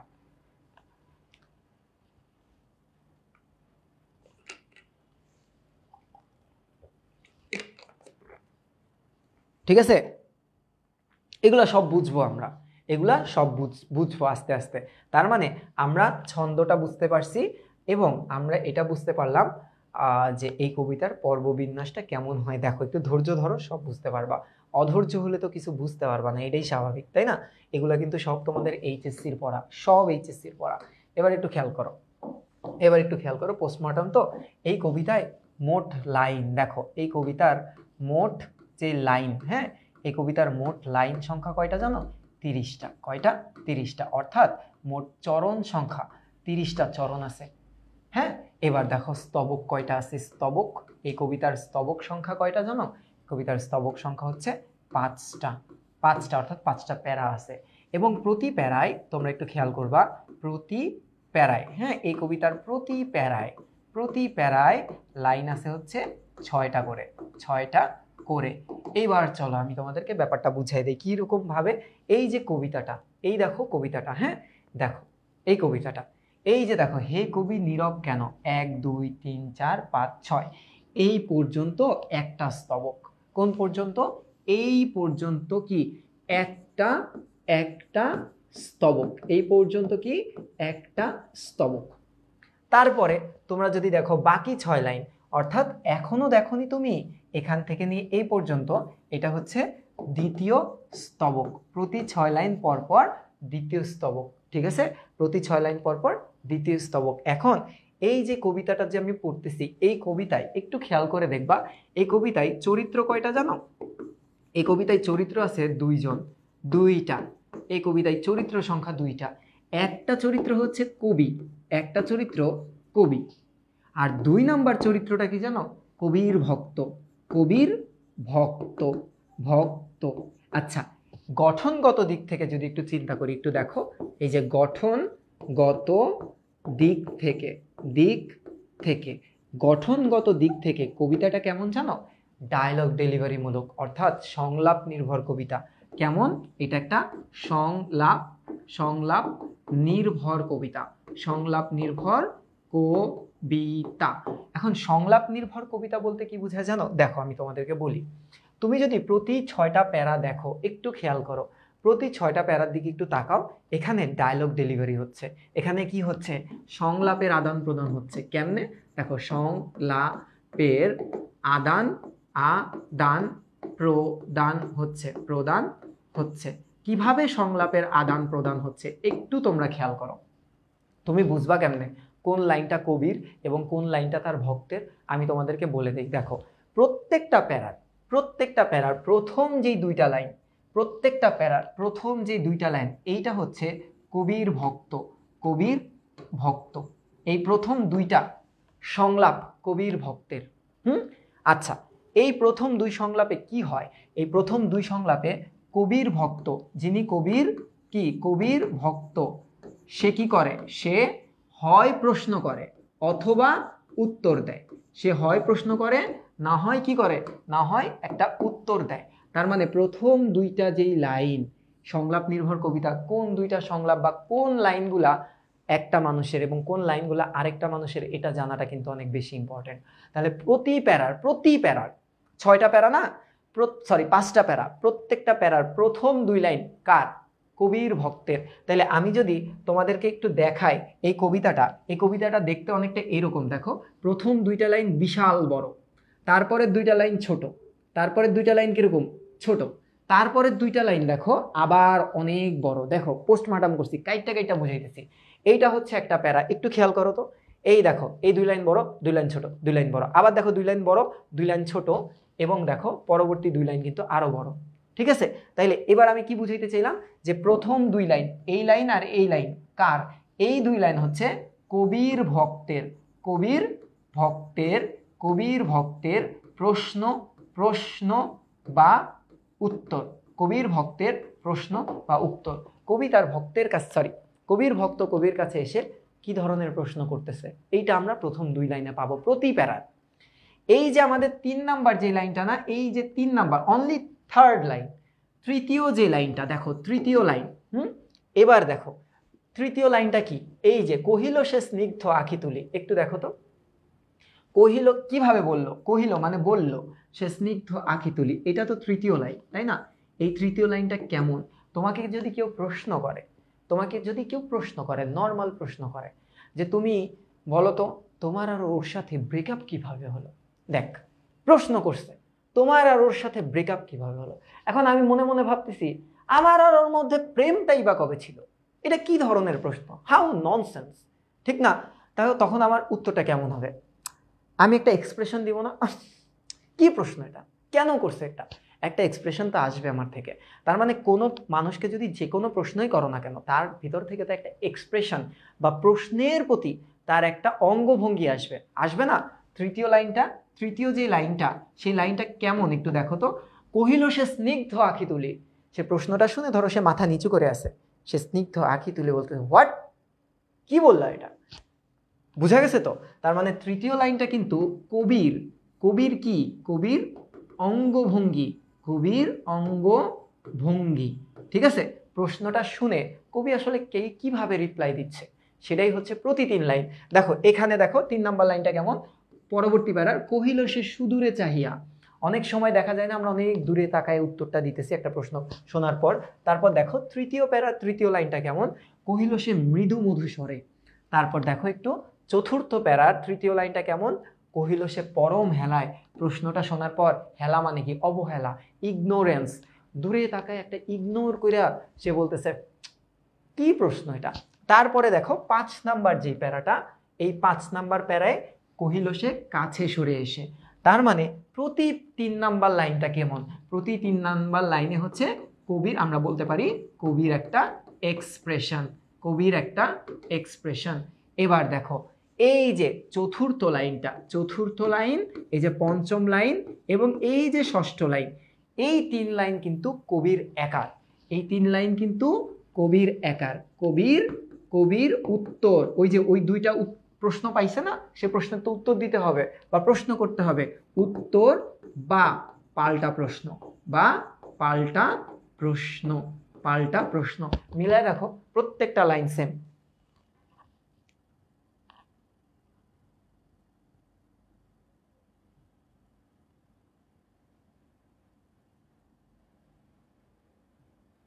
ঠিক আছে, বলো তো এই অংশটা, এই যে খুঁটিনাটি অংশটা বুঝছো কিনা?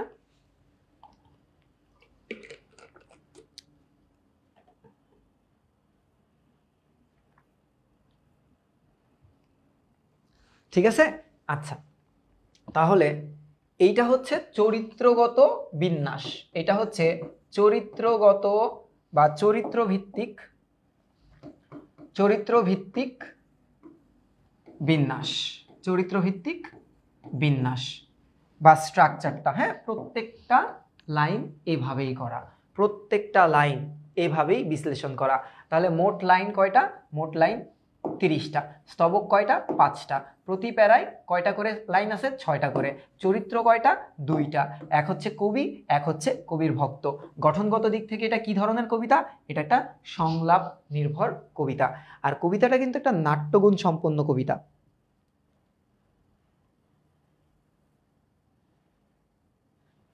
ঠিক আছে, কবিতাটা কিরকম, কবিতা কিন্তু একটা নাট্যগুণ সম্পন্ন কবিতা। দেখো নাট্যগুণ সম্পন্ন কবিতায় কি থাকে, নাট্য, একটু খেয়াল করো, নাট্যগুণ সম্পন্ন, নাট্যগুণ সম্পন্ন কবিতায়, কবিতা কেমন হয়, এটাকে কেন নাট্যগুণ সম্পন্ন কবিতা বলতেছি?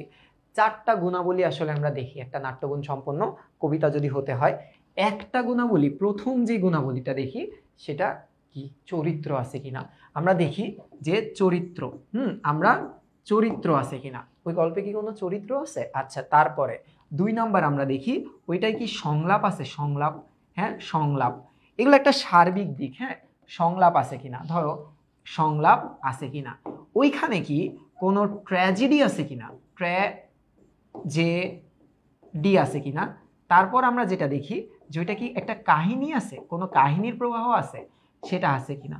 তো একটা সংলাপ নির্ভর কবিতা বা একটা নাট্যগুণ সম্পন্ন কবিতায় কয়েকটা কম্পোনেন্ট থাকতে হয়, আরও কিছু কম্পোনেন্ট আছে, এই কয়েকটা কম্পোনেন্ট থাকতে হয়, তাহলে সেই কবিতাটাকে আমরা বলি নাট্যগুণ সম্পন্ন কবিতা। এটা কিন্তু একটা নাট্যগুণ সম্পন্ন কবিতা। ঠিক আছে, এইবার দেখো, এবার যে খুঁটিনাটি ইনফরমেশন, এইবার কি এই কবিতায় যত খুঁটিনাটি ইনফরমেশন আছে, খুঁটিনাটি ইনফরমেশন, এই খুঁটিনাটি ইনফরমেশনের মধ্যে আমি তোমাকে বলি যে বহুল ব্যবহৃত শব্দ, যেগুলা বহুল ব্যবহৃত শব্দ, একটা কবিতায় একই প্রকার শব্দ কতবার ব্যবহার করা হয়েছে। ঠিক আছে, একটা কবিতায় বহুল ব্যবহৃত শব্দ কি, যেমন এই কবিতায় বহুল ব্যবহৃত শব্দের ভিতরে সর্বপ্রথম যে শব্দটা আসে সেই শব্দটা হচ্ছে কবি শব্দটা। সেই শব্দটা কি? সেই শব্দটা হচ্ছে কবি শব্দটা। তোমরা যদি একটু দেখো এই শব্দটা 5 বার এই কবিতায় ব্যবহার করা হয়েছে। তোমরা যদি একটু দেখো 1, 7, 13, 19, 26, 1, 7, 13, 19 এবং 26। এটা মুখস্থ করার দরকার নেই, আমি তোমাদেরকে ইন্ডিকেট করার জন্য দিচ্ছি যে এই লাইনগুলা কই কই পাবা তুমি আর কি। ঠিক আছে, তো দেখো 1, 7, 13, 1, 7, 13, 19, 26 নাম্বার লাইনে কবি শব্দটা পাবা, অর্থাৎ বহুল ব্যবহৃত শব্দের ভিতরে কবি শব্দটা কিন্তু অন্যতম। যেমন প্রথম লাইনটা একটু দেখো, প্রথম লাইনটা যদি একটু খেয়াল করো, এই যে দেখো কবি একবার 1 নাম্বার লাইন, হ্যাঁ 1 নাম্বার লাইন। এবার দেখো 7 নাম্বার লাইন, এই যে কবি, হ্যাঁ এবার একটু দেখো তো 13 নাম্বার লাইন, এই যে কবি, হ্যাঁ এবার দেখো 13-র পরে কি 17 না, 13-র পরে কত জানি লিখলাম ভুলে গেলাম, 19। এবার 19 নাম্বার লাইনে দেখো এই যে কবি, হ্যাঁ 19 নাম্বার লাইনে এই যে কবি শব্দটা আছে। আবার দেখো 26 নাম্বার লাইনে এই যে কবি শব্দটা আছে। তোমার আমার কথার উপরে যদি বিশ্বাস থাকে তাইলে এত কিছু খুঁজে বের করতে হবে না, আর যদি আমাকে অবিশ্বাস করে থাকো তবে চেক করে দেখতে পারো। তাহলে বহুল ব্যবহৃত শব্দের ভিতরে কিন্তু কবি শব্দটাও আছে। এবার একটু দেখো তো বহুল ব্যবহৃত শব্দের ভিতরে তোমরা যদি একটু দেখো কহিলাম শব্দটা, 2 নাম্বার কি? কহিলাম, কহিলাম, এই যে কহিলাম, হ্যাঁ এই শব্দটা তোমরা যদি একটু খেয়াল করো যে 7, 13, 19 এবং 26 এই জায়গায় দেখো কহিল শব্দটা তোমরা কয়বার পাচ্ছ? তোমরা কিন্তু 4 বার পাচ্ছ। বহুল ব্যবহৃত শব্দগুলা আমাদের কিন্তু ইম্পর্টেন্ট অনেক, আমাদের ইম্পর্টেন্ট অনেক। কেন ইম্পর্টেন্ট? কারণ এখানে তো আমি তোমাদেরকে প্রমাণটা দিচ্ছি, তোমাকে তো আমি বললাম যে দেখো এখানের প্রশ্নটা যদি একটু খেয়াল করো যে 18 বছর বয়স কবিতায় 18 শব্দটি কতবার আসছে, তাহলে এগুলোও তো এভাবে পড়া উচিত, একবারে পড়ে ফেলবা। একটা কবিতা আজকে ক্লাস শুরু করছো, ধরো ইবিআইতে ক্লাস করতেছো, একদিন একটা কবিতা শেষ করছি, বাস শেষ, সব নোট টোট করে প্যাকেট ট্যাকেট করে রেখে দিছো, ডান। এবার দেখো 3 নাম্বার যে কহিল, কহিল, এই কহিল শব্দটা কিন্তু আছে 5 বার। কেমনে জানো? প্যারা কয়টা জানো? 5টা প্যারা না? এই 5টা প্যারার প্রতি 3 নাম্বার লাইন ওই যে কহিল সে স্নিগ্ধ আখি তুলি, কহিল সে সুদূরে চাহিয়া, কহিল সে পরম হেলায়, কহিল সে কাছে সরে এসে, এরকম লাইনগুলো আছে না?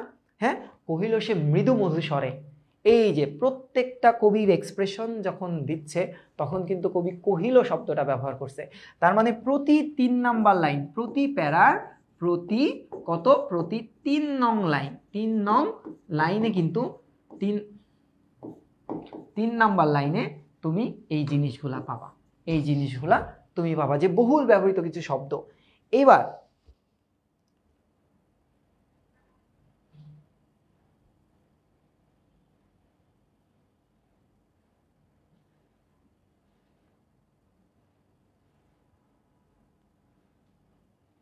না, সব মুখস্থ কেন করবা? সব মুখস্থ কেন করবা? এখানে তো এই জিনিসগুলো তো বের করে দিব। কবিতা বোঝানোর টাইমে কি মুখস্থ করবা? কবিতা মুখস্থ করে তো লাভ নাই। গল্প কি মুখস্থ করবা? এটা তো খুঁটিনাটি জিনিস, এগুলো তো তোমার জানতে হবে, পড়াটা মনে স্থাপন করতে হবে, বুঝছো? সব মুখস্থ করে তো হবে না, সব মুখস্থ করে কিভাবে হবে? দেখো এবার আর লাইন নাম্বার না লিখে দিই, এখানে দুইটা, একটা মাসের কথা বলা আছে এবং একটা ঋতুর কথা বলা আছে। ঋতু, হ্যাঁ ঋতু। এখন ঋতু হচ্ছে বসন্ত, বসন্ত ঋতুর কথা বলা আছে এবং ফাল্গুনের কথা বলা আছে, ফাল্গুন। হ্যাঁ, এখন মনে রাখো এই ফাল্গুন শব্দটা 3 বার তুমি পাবা এই পুরা গল্পে, আর এটা পাবা কয়বার? টোটাল 4 বার এই শব্দটা তুমি পাবা, এটা একটু মনে রাখো। আর এই রচনায় শীত শব্দটা সরাসরি বলা হয় নাই। যেমন একটা লাইন আছে, কুহেলি উত্তরি তলে মাঘের সন্ন্যাসী, 28 নাম্বার লাইনটা হবে তোমার 284 নাম্বার পেজের, যে মাঘের সন্ন্যাসী, মাঘের সন্ন্যাসী, এই মাঘের সন্ন্যাসী, হ্যাঁ এটা একটু খেয়াল করো। মাঘের সন্ন্যাসী বলতে কিন্তু কবি শীত ঋতুকেই বুঝাইছে, শীতকালকেই বুঝাইছে, শীত, হ্যাঁ শীতকালকেই সে বোঝানোর চেষ্টা করছে, বাট সরাসরি এই ঋতুর নাম হিসেবে শীতকাল কিন্তু আসেনি। তো এই জিনিসগুলো একটু তোমার পড়তে হবে। এখানে ফলের নাম, ফল, ফল, ফলের নাম হিসেবে একটু জেনে রাখতে হবে যে এখানে বাতাবি লেবুর ফুল 5 নাম্বার লাইনে পাবা, বাতাবি লেবুর ফুল, হ্যাঁ বাতাবি লেবু, এই বাতাবি লেবু এই ফলের নামটা পাবা, আর আম এই ফলের নামটা তুমি পাবা, ঠিক আছে? আর ফুলের ভিতরে, ফুলের ভিতরে তুমি পাবা হচ্ছে মাধবী কুড়ি, মাধবী কুড়ি এই ফুলটার নাম, এবং তুমি আরেকটা ফুলের নাম যতদূর সম্ভবত পাবা কি জানি, বাতাবি লেবুর ফুল, বাতাবি লেবুর ফুল, আর তোমরা পাচ্ছ হচ্ছে আমের মুকুল, আমের মুকুল, আমের মুকুল। আচ্ছা, মুকুল, এই যে এই তিনটা ফুলের নাম তোমরা পাচ্ছ। তো এই যে খুঁটিনাটি বিষয়গুলা, এই জিনিসগুলো তোমার জানতে হবে, বুঝতে পারছো? একটা কবিতা পড়ার টাইমে, একটা গল্প পড়ার টাইমে এগুলো পড়তে হবে। যেমন কাগজি লেবুর কথা বলা আছে বান্নের দিনগুলোতে, ঠিক আছে? কলার কথা বিলাসিতেও পাবা তুমি, হ্যাঁ, রম্বার কাদি। আচ্ছা, এরপরে ধরো আরো বিশেষ করে ফুল ফলের নাম আছে, শশা পাবা আহ্বানে। তো এই জিনিসগুলা তোমার একটু ভালো মতো পড়ে রাখতে হবে একটা কবিতা পড়ার আগ মুহূর্তে। তাহলে একটা কবিতা পড়তে গেলে তোমার যা যা প্রয়োজন তোমার, সেই প্রয়োজনের কতটুকু তুমি করতে পারছো দেখো তো, তুমি এতটুকু পর্যন্ত কিন্তু চলে আসছো। এখন তোমার যাইতে হবে মূল কবিতায়। তো তোমরা কি রেডি আছো মূল কবিতাটা পড়ার জন্য? এই নোটগুলা কি করা হয়েছে?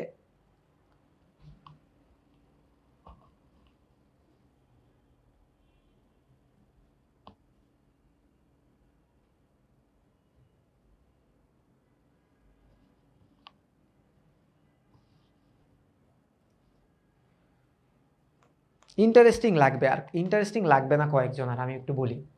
কিছু কিছু পোলাপাইন আছে যারা প্ল্যাটফর্ম ভিত্তিক মুরিদ, যারা আসলে কোনো কোনো সময় আমারে পীর বানায় দেয়, সে আমার মুরিদ। আবার কিছু কিছু জায়গায় আছে আরেক জায়গায় যায় তার মুরিদ হয়। আমি তোমাদেরকে বলি এই সিস্টেমটা টোটালি লস। এটা তোমরা তোমাদের ব্যক্তিত্বটাকে একদম জুতার নিচে নামায় ফেলাইছো, বোঝা গেছে? প্রত্যেকজন শিক্ষক, আমি কি পড়াইতেছি, আমি কি সব ঠিক পড়াইতেছি, আমার পড়াই কোনো ভুল নাই? অবশ্যই ভুল থাকতে পারে। ভুল দেখার জন্য যদি কারোর ক্লাস দেখা হয়, প্রত্যেকটা লাইন হবে ভুল। আমি যতটুকু পড়াইতেছি, কতটুকু ইম্প্যাক্টফুল পড়ানোর চেষ্টা করতেছি, এটা আমি জানি, বাস যে দেখবে সে জানে। এখন তুমি যদি এসে লেখো যে ওই জায়গায় এটা পড়ানো হয়, ওনারাই বেস্ট, কেমনে বুঝলো ওনারাই বেস্ট? কই আমরা তো কখনো এই দাবিটা করি না, আমরা বেস্ট হওয়ার চেষ্টা করি, হয়ে গেলেও কখনো দাবিটা করব না। তো এরকম প্ল্যাটফর্ম ভিত্তিক হেড ছড়াবা না, বোঝা গেছে? কোনো প্ল্যাটফর্মের সাথে, এই যে আমরা যারা ধরো পড়াই কিংবা মালিক পক্ষ যারা আছে, তাদের সাথে কারোরই কিন্তু কোনো গ্যাঞ্জাম নেই। তারা কিন্তু দিন শেষে সবাই এক জায়গায় বসেই আড্ডা মারে, বা কোনো হেল্প লাগলে ওই প্ল্যাটফর্মে ওই ভাইরে বললে তারা কিন্তু সবার আগে আগায় আসে। বিভেদটা তৈরি করা হচ্ছে তোমরা, বুঝা গেছে? এই জিনিসটা করবা না। অন্য কোনো বাংলা টিচারের পড়া যদি ভালো লাগে, নিঃসন্দেহে তা গ্রহণ করবা। ওই জায়গায় যায় বলবা না সাকিব ভাই ভালো পড়ায়, দরকারই নাই বলার, দরকার বলে দেখো না তার ক্লাস। কিন্তু এইভাবে কাউকে বলবা না কখনো, সবাই ভালো পড়ায়। এই ফিল্ডে আমি হয়তো বা অনেক পরে আসছি বাংলায়, কিন্তু আমি জানি অনেক কিছু, বা আমি বুঝি অনেক কিছু, হয়তো বা সর্বজ্ঞানী আমি না, আমার জ্ঞানের দীনতা আছে, থাকবেই, অনেক কিছু শিখবো, ঠিক আছে? সমস্যা নেই।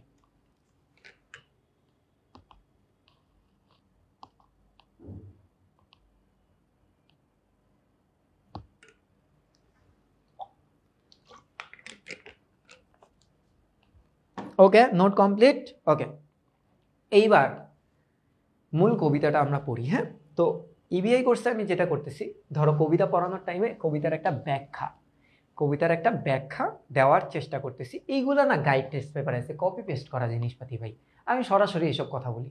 গাইড টেস্ট পেপারে এইসব ব্যাখ্যা দেওয়া থাকে। তো আমি কি করবো? আমার কি কোনো কাজ নাই? হ্যাঁ, আমি নিজের মতো করে পড়াবো। তারপর এই যে ব্যাখ্যাগুলো আছে, তোমাদের যার কাছে বই টেস্ট পেপার নাই, তারা আমার পিডিএফ বা আমাদের পিডিএফগুলো একটু দেখতে পারো। সবাই ভাই গাইড টেস্ট পেপার কপি করেই প্র্যাকটিস শিট বানায়, খালি এই উপরের কোনায় একটা সিল মেরা দেয় থাম কইরা, এরা হচ্ছে আমাদের দেওয়া প্র্যাকটিস শিট। তো প্র্যাকটিস শিট হচ্ছে এই সময়কালের সব থেকে বড় একটা স্ক্যাম, সবার প্র্যাকটিস শিটগুলাই কোয়েশ্চেন ব্যাংক থেকে কালেক্ট করা থাকে, তবে কিছু কিছু কোয়েশ্চেন তাদের নিজেদের দেওয়া থাকবে, এটাই স্বাভাবিক।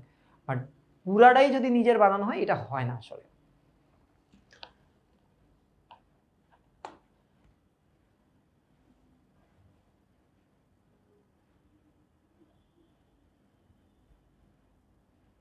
ওকে, ডান।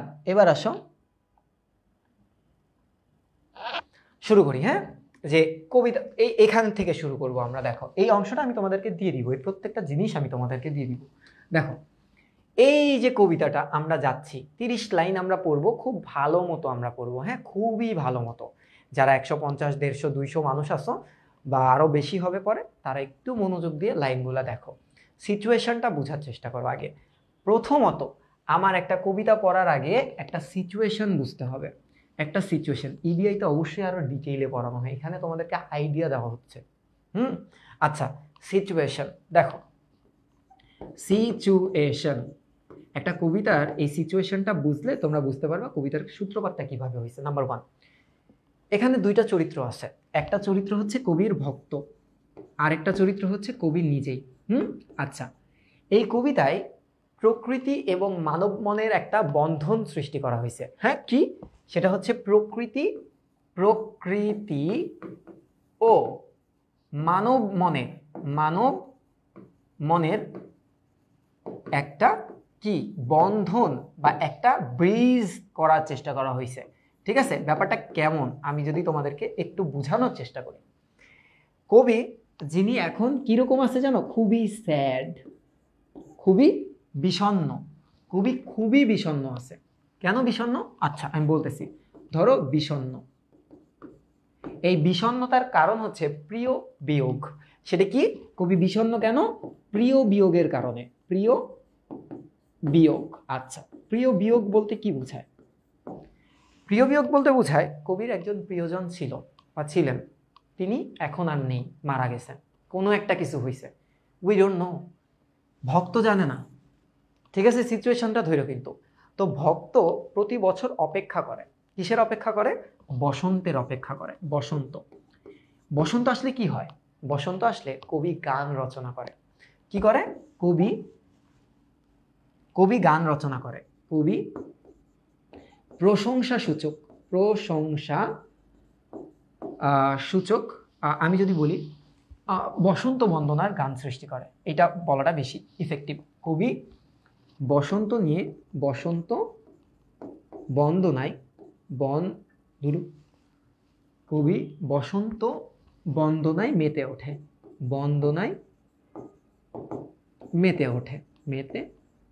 ওঠে। ওকে, এখন একটু দেখো, কবির প্রিয় বিয়োগ ঘটেছে। প্রিয়জন হারানোর একটা বেদনা কবির মনে আছে আগের ঋতুতে। এই যে বসন্ত প্রকৃতিতে যখন আসছে, কবি কিন্তু জানেও না বসন্ত চলে আসছে, কারণ কবির মনের অবস্থা ভালো না।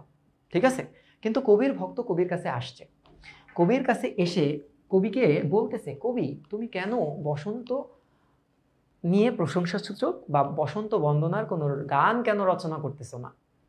কারণ প্রকৃতিতে বসন্ত চলে আসছে, কবির ফ্যানরা ওয়েট করতেছে কবি কিছু রচনা করবে, কিছু গাইবে, কিন্তু এবার তো করেনি। সিচুয়েশনটা এটা। এই সিচুয়েশনে কবি অনেক স্যাড, কবির ভক্ত কবির কাছে আসছে। আমাকে একটু বলো, এতটুকু ধরতে পারছো কিনা?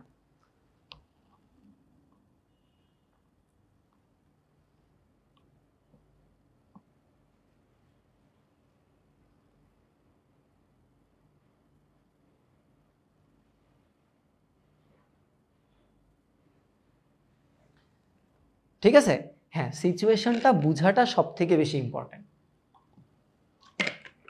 দেখো, একটু দেখো, আর তোমরা বিশ্বাসটা রাখতে পারো, ভালো মতো বিশ্বাসটা রাখতে পারো। আমি সেই মানুষ যারা তোমাকে এসএসসির আগের মুহূর্তে একটা লাইভ ক্লাস নিয়েছিলাম, যে লাইভ ক্লাসটা তোমরা এত বেশি অ্যাপ্রিসিয়েট করছিলা, এক রাতে 127 ভিউ হয়েছিল ইউটিউবে। এইটার কারণে বিরক্ত যেহেতু করছি, আর পড়াবই তো 15 মিনিট বা 20 মিনিট, যেহেতু বিরক্ত করেই ফেলছি তোমাদেরকে, একটু দেখাই, একটু দেখো। হ্যাঁ, একটু দেখো, এই যে এখানে তোমরা জাস্ট যায়া ইউটিউবে যাবা, এই ইউটিউবে যে যারা এখন আমাকে চেনো নাই, আচ্ছা সমস্যা নাই চিনতে পারো, ইউটিউবে যে তোমরা কিছু লেখা লাগবে না, তুমি লিখবা সাকিব স্যার। ঠিক আছে, সেই ভিডিওর কথাটা একটু মনে পড়বে তোমাদের, এই যে সাকিব স্যার, এবং আমার ক্লাসটাই সবার আগে আসবে। এই সেই ক্লাসটা, যেই ক্লাসটা তোমরা খুব অ্যাপ্রিসিয়েট করছিলা। ঠিক আছে, তোমরা কি করছিলা? খুবই অ্যাপ্রিসিয়েট করছিলা আমাকে যে ক্লাসটা করার মাধ্যমে। এবং মাশাল্লাহ তোমরা কমেন্ট সেকশনটা একটু দেখবা, এবং শর্ট বাই নিউয়েস্ট ফার্স্ট দিবা। নিউয়েস্ট ফার্স্টে যে এখানে বহুত কমেন্ট আছে, এগুলো একটু পড়বা। হ্যাঁ, এগুলো একটু পড়বা। তাই আমি বলতেছি, একটু ক্লাস দেখে চেক করে আমাদের কোর্সগুলোতে ভর্তি হয়েও, উল্টাপাল্টা কমেন্ট না করে। ঠিক আছে, ভরসার জায়গা যদি থাকে তবেই এসো। এবার দেখো,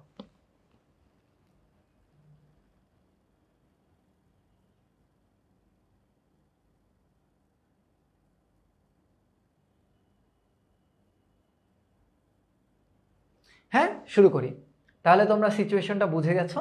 এখন কবিতাটা ধরতে তোমাদের কষ্ট হবে না, তোমরা এখন সিচুয়েশন বুঝছো, প্রত্যেকটা লাইন এখন তোমরা বুঝতে পারবা।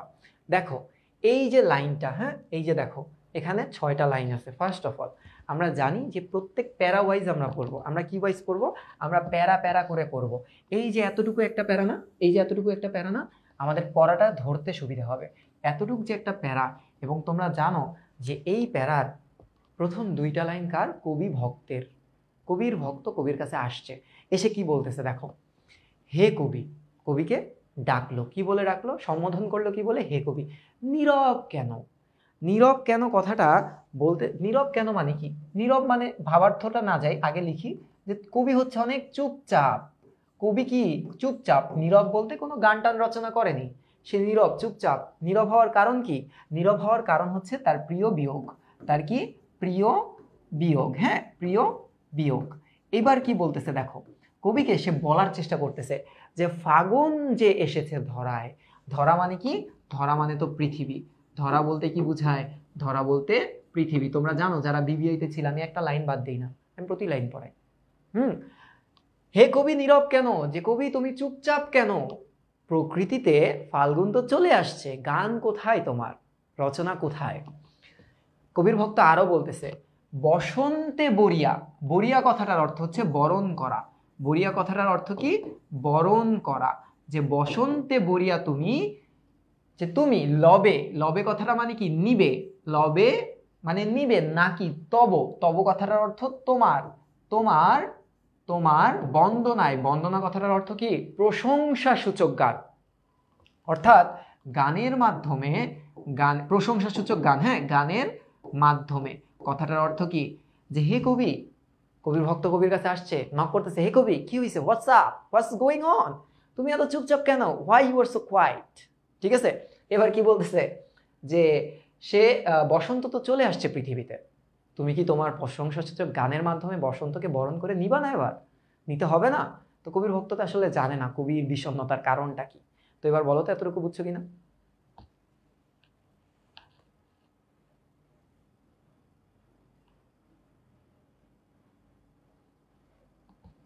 বুঝছো এতটুকু?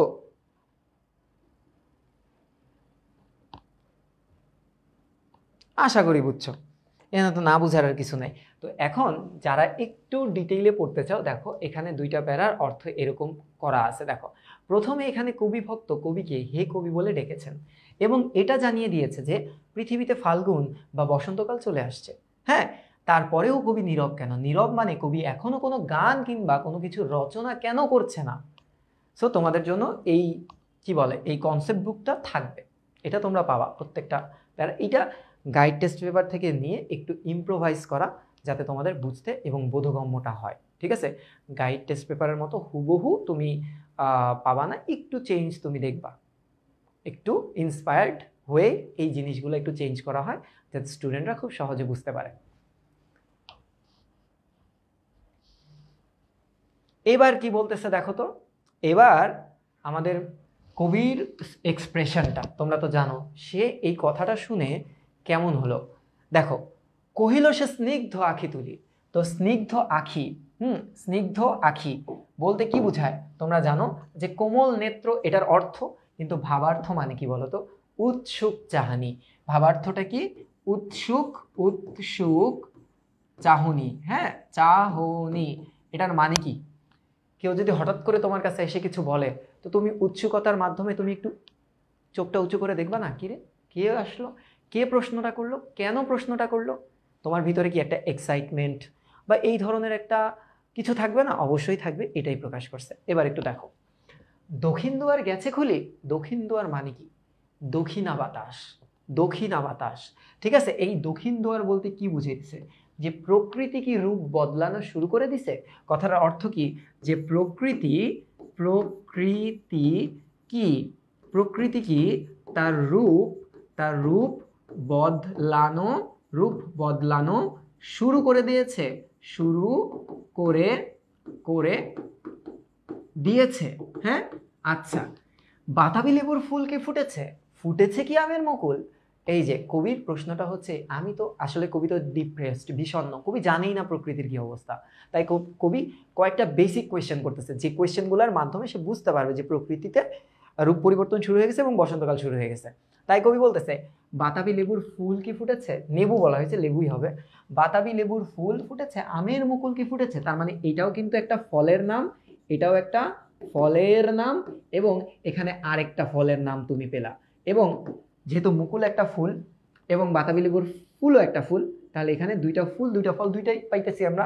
দেখো, দক্ষিণা সমীর তার গন্ধে গন্ধে, সমীর কথাটার অর্থ হচ্ছে বাতাস, সমীর কথাটার অর্থ কি বাতাস, তার গন্ধে গন্ধে হয়েছে কি অধীর আকুল, যে পরিবেশ বা প্রকৃতির এই অস্থিরতাটা কি শুরু হয়ে গেছে, অস্থিরতা। অস্থিরতা বলতে কি, এই যে রূপ বদলানোর তারাটা, যে চারিদিকে দক্ষিণা বাতাসের গন্ধ, ফুলের গন্ধ, এই জিনিসগুলো কি ছড়াই গেছে প্রকৃতিকে, আসলেই বসন্ত কি চলে আসছে। হ্যাঁ, এইটা কি, এগুলো হচ্ছে, এগুলাকে বলা হয় আগমনী গান। এগুলাকে কি বলা হয়, এগুলাকে বলা হয় আগমনী গান। অর্থাৎ ধরো একটা নেতা যখন রাস্তায় বের হয়, তার চারপাশে একটা আগমনী গান হয় না, চারিদিকে ঢাক ঢোল পিটায় সবাই বাইর হয়, দূর থেকে বুঝতে পারি যে কোনো একটা নেতা টেতা আসতেছে। তো এই যে প্রকৃতিরও কি আগমনী গানটা শুরু হয়ে গেছে, এটা কবির প্রশ্ন। এখন দেখো, কবির ভক্ত একটু অবাক হইতেছে। কেউ যদি এখন আমার কাছে এসে বলে, ভাই ধরো সানি ভাইকে যায়, এখন যায় জিজ্ঞেস করতেছে যে ভাই আপনি কি বিয়ে করছেন, এখন সানি ভাই বলতেছে হ্যাঁ আমি কি বিয়ে করছি আসলেই, এখন সে অবাক হয়ে যাবে না, আয় হাই সানি ভাই এটা কি বলেন, আপনাদের সেদিন বিয়ে হইলো, একটু অবাক হয়ে যাবে না। তো যেই কবি প্রতি বছর বসন্ত বন্দনা নিয়ে ভাবে, যার প্রথম কবিতার নামই বাসন্তী, তো সেই কবি যদি প্রশ্ন করে যে বসন্ত কি শুরু হয়ে গেছে প্রকৃতিতে, তখন ব্যাপারটা একটু কেমন হয়ে যাবে না, অবাক কর। তাইলে এখন দেখো কবির ভক্ত কি বলতেছে, এই দুই লাইন কার, এই দুই লাইন তো ভক্তের। তো কবির ভক্ত তাকে বলতেছে কি, এখনো দেখনি তুমি, আই হাই কি হইল এটা, ঠিক আছে।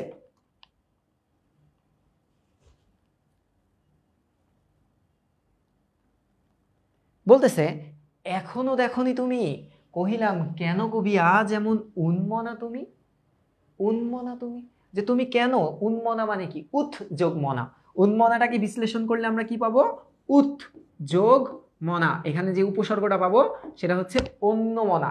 এই উপসর্গটা দ্বারা কি বুঝাইছে, এই উপসর্গটা দ্বারা বাহির বুঝাইছে, বাহির। এটা কি বুঝাইছে, এটা বলতে বুঝায় হচ্ছে বাহির, যে তার মন অন্যদিকে। মন কোন দিকে, তার মন কি অন্যদিকে। যে কবি তোমার মন অন্যদিকে কেন, কেন এমন হয়ে আছো তোমার, কোথায় তব নবপুষ্প সাজ। তব মানে তো তোমরা জানোই যে তোমার, নব মানে কি, নব মানে হচ্ছে নতুন, আর পুষ্প সাজ মানে কি, ফুলের সাজ। পুষ্প সাজ মানে কি, ফুলের সাজ। কোথায়, তুমি কেন সাজছ না, বুঝা গেছে, অবাক হইছে। এবার সে দেখো, কহিল সে সুদূরে চাহিয়া, সে অনেক, আচ্ছা তার আগে একটু বলি, এই উন্মনা এর আরেকটা শব্দ আছে উন্মন। বিদ্রোহী কবিতায় দ্বিতীয় পেজে গেলে পাবা, আমি উন্মন মন উদাসীর। হ্যাঁ, এই যে বিদ্রোহী কবিতাটা তুমি যতদূর সম্ভবত কত 266 নাম্বার পেজে গেলে পাবা, আমি দেখি, হ্যাঁ আমার বইয়ে 262। তো 262 নাম্বার পেজে তুমি যদি যাও, এখানে তুমি পাবা একটা লাইন, আমি উন্মন মন উদাসীর, হা হুতাশ আমি হুতাশীর, এরকম একটা লাইন থাকার কথা। তোমরা একটু খুঁজে একটু খুঁজে আমাকে একটু বইলো যে এটা কোথায় আছে, ঠিক আছে। আচ্ছা, একটু ভালো মতো মনোযোগ দিও।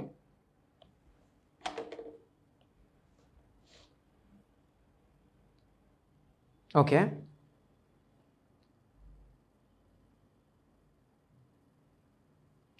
দেখো তারপর কি বলতেছে, কহিল সে সুদূরে চাহিয়া, অনেক দূরে, সুদূর মানে কি অনেক দূরে, অনেক, অনেক কি অনেক দূরে, হ্যাঁ চাহিয়া, সে বলতেছে অলখের পাথার বাহিয়া।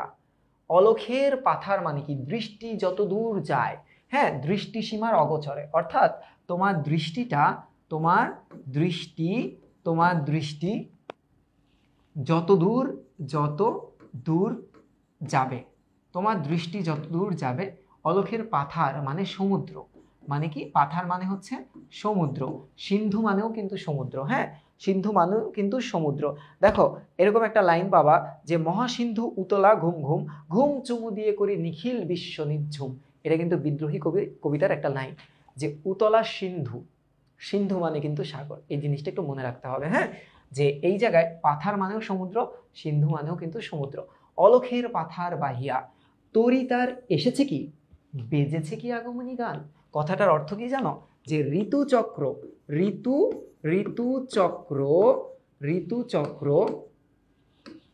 ঋতুচক্র আবর্তিত হয়ে, আবর্তিত হয়ে হয়ে বসন্ত কি আবার প্রকৃতিতে প্রবেশ করেছে, বসন্ত কি আবার আবার প্রকৃতিতে এসে পড়েছে, এসে পড়েছে। কথাটার অর্থটা আমি তোমাদেরকে একটু ভালো মতো বুঝাই, যে ধরো পুরা ঋতুচক্র অতিক্রম করে বসন্তবাহী নৌকা, এই যে তরি মানে কি, তরি মানে কিন্তু নৌকা, তরি মানে কি, তরি মানে কিন্তু নৌকা, হ্যাঁ, নৌযান, নৌকা বলতেছে বসন্তকে বহন করা নৌকা পুরা সমুদ্র অতিক্রম করে, অর্থাৎ একটা বছর আবর্তন করে আবারও কি এই ঋতুচক্রের মধ্যে চলে আসছে, অর্থাৎ প্রকৃতি থেকে আবার এন্ট্রি মারছে। হ্যাঁ, ডেকেছে কি আমারে, সে কি আমাকে ডেকেছে, শুনিনি রাখিনি সন্ধান, আমি সন্ধান রাখিনি, আমি জানি না সে আসছে কি আসেনি। বোঝা গেছে? তো তরি শব্দটা কিন্তু বাংলা বইতে অনেকবার ব্যবহার করা হয়েছে। যেমন তোমরা তরি শব্দটা পাবা হচ্ছে সোনার তরিতে 4 বার, 4 বার পাবা কোথায়, 4 বার পাবা হচ্ছে সোনার তরিতে। যেমন আমি যদি তোমাকে বলি গান গে তরিবে কে আসে পারে, দেখে যেন মনে হয় চিনি উহারে। হ্যাঁ, সোনার তরি কবিতার 15 নাম্বার লাইনটা যদি একটু দেখো, 15 নাম্বার লাইন, তোমাদের যার কাছে বই আছে তাদের হচ্ছে 252 নাম্বার পেজে 15 নাম্বার লাইন, অর্থাৎ তৃতীয় প্যারার প্রথম লাইনটা যদি একটু খেয়াল করো দেখবা আছে গান গে তরিবে কে আসে পারে। আর তারপর যদি একটু 23 নাম্বার লাইনটা দেখো, যে বারেক ভিড়াও তরি কুলেতে এসে, বারেক ভিড়াও তরি কুলেতে এসে, এটা পাবা হচ্ছে কত নাম্বার লাইন, 23। আমি তোমাদেরকে দেখাই দেই, এই যে তোমাদের বই, এই বইয়ের 256 নাম্বার লাইনে লেখা আছে। এই যে দেখো, এই যে দেখো বারেক ভিড়াও তরি কুলেতে এসে। এবার দেখো 36 নাম্বার লাইনেও তোমরা কিন্তু পাবা ঠাই নাই ছোট সে তরি, আমারই সোনার ধানে গিয়াছে ভরি। আর 42 নাম্বার লাইনটা দেখো, যাহা ছিল নিয়ে গেল সোনার তরি। তার মানে সোনার তরি কবিতায় কিন্তু টোটাল কতবার পাওয়া যায়, টোটাল 4 বার পাওয়া যায়। এছাড়াও আর একটা জায়গা আছে জানো, এছাড়াও কোন জায়গা আছে, তোমরা যদি বিদ্রোহী কবিতাতে যাও, বিদ্রোহী কবিতা, এই বিদ্রোহী কবিতাতেও কিন্তু তরি শব্দটা আছে, বিদ্রোহী। তো বিদ্রোহী কবিতার যে প্রথম পেজটা আছে আমার বইয়ের 262 নাম্বার পেজ, এটার 12 নাম্বার লাইনটা যদি একটু দেখো, আমি ভরা তরি করি ভরা ডুবি, আমি টর্পেডো, আমি ভীম ভাসমান মাইন, এই লাইনটা আছে। তাহলে এখানেও কিন্তু 12 নাম্বার লাইনে তরি শব্দটা আছে, এবং এই কবিতার কিন্তু 10 নাম্বার এবং 11 নাম্বার লাইন, অর্থাৎ 10, 11, এখানেও তরি শব্দটা আছে। আবার তোমরা মাসি পিসি পড়ার টাইমে যে শালতি পাবা না, শালতি, এই শালতি মানেও কিন্তু নৌকা, শালতি মানেও কিন্তু নৌকা। বুঝা গেছে? আবার তোমরা রেইনকোটে গেলেও শালতি, এই নৌকা শব্দটা পাবা, বান্নের দিনগুলোতেও নৌকা শব্দটা যানবাহন হিসেবে পাবা। আর একটা শব্দ আছে তরণী, তরণী, এই তরণী শব্দটাও কিন্তু পাবা। যত চাও তত লও তরণী পড়ে। 29 নাম্বার লাইন, 254 নাম্বার পেজ, সোনার তরী কবিতাটা। ঠিক আছে? তো এখন কি বলতেছে, তাহলে এতটুক পর্যন্ত বুঝছো কিনা একটু বলো।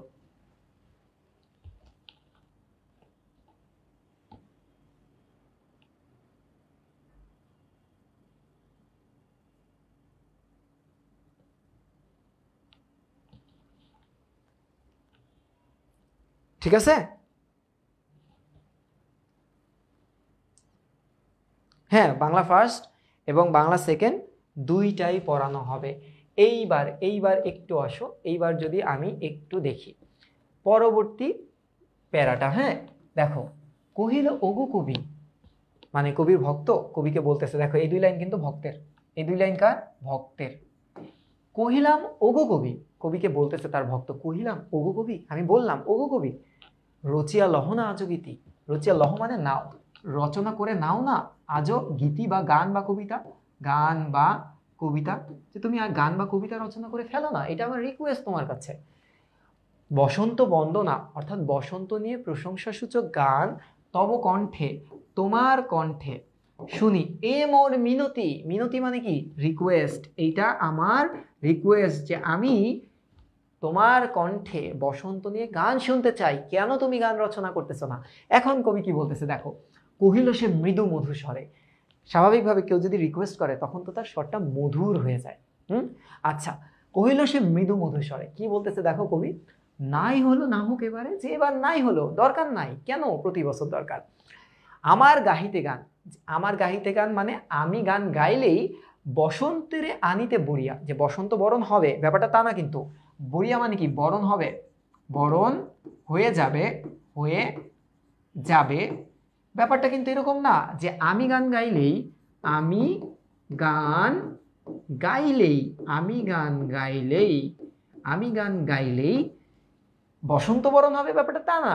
রহিনী, রহিনী মানে কি? থেমে থাকেনি, থেমে থাকে নি, সে ভুলে নিত, সে তো ভুলে যায় না এই প্রকৃতিতে আসতে, এসেছে তা ফাগুনে সরিয়া, যে ফাল্গুনকে স্মরণ করে, ফাল্গুন, ফাল্গুনকে স্মরণ করে সে তো চলেই আসছে, স্মরণ করে সে তো চলেই আসছে প্রকৃতিতে। বলো তিনটা প্যারা ভালো মতো বুঝতে পারছো কিনা?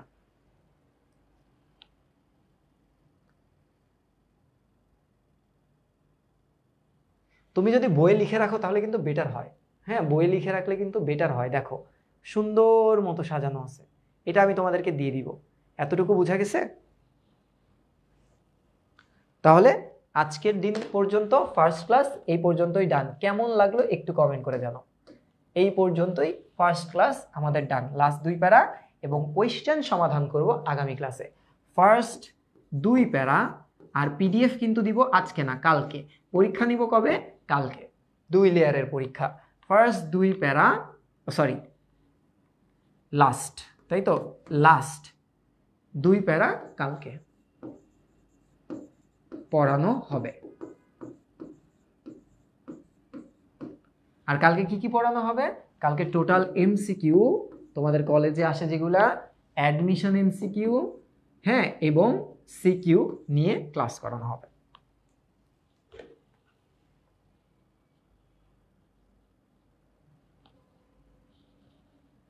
ওকে, আচ্ছা।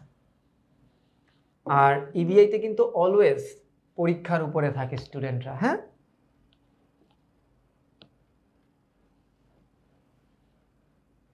অলোক শব্দটার অর্থ শব্দার্থে গেলে তুমি এখানে পাবা। কই কই কই কই কই, এই যে দেখো, অলক্ষ্য বা দৃষ্টির অগোচরে, তোমার দৃষ্টি যতটুকু দূর পর্যন্ত যেতে পারে।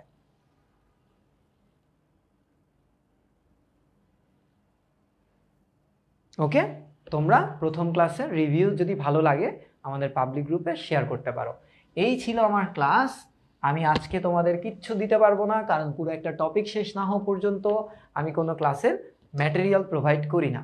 তো এগুলা প্রত্যেকটা জিনিসই আমি সেভ দিয়ে রাখতেছি, যাতে আমি আগামী দিন আগামী ক্লাসে শেষ করে দিতে পারি। ঠিক আছে, আগামী দিন আগামী ক্লাসে যাতে শেষ করে দিতে পারি। তো যারা ক্লাসটা পছন্দ করছো, তোমার বন্ধু বান্ধব যদি কেউ থেকে থাকে, তাদেরকে কালকে ক্লাসটা করার সময় আগের ক্লাসটা করে কালকের ক্লাসটা করে ফেলতে বললো। ঠিক আছে, তো ভালো থাকো, সুস্থ থাকো, আসসালামু আলাইকুম।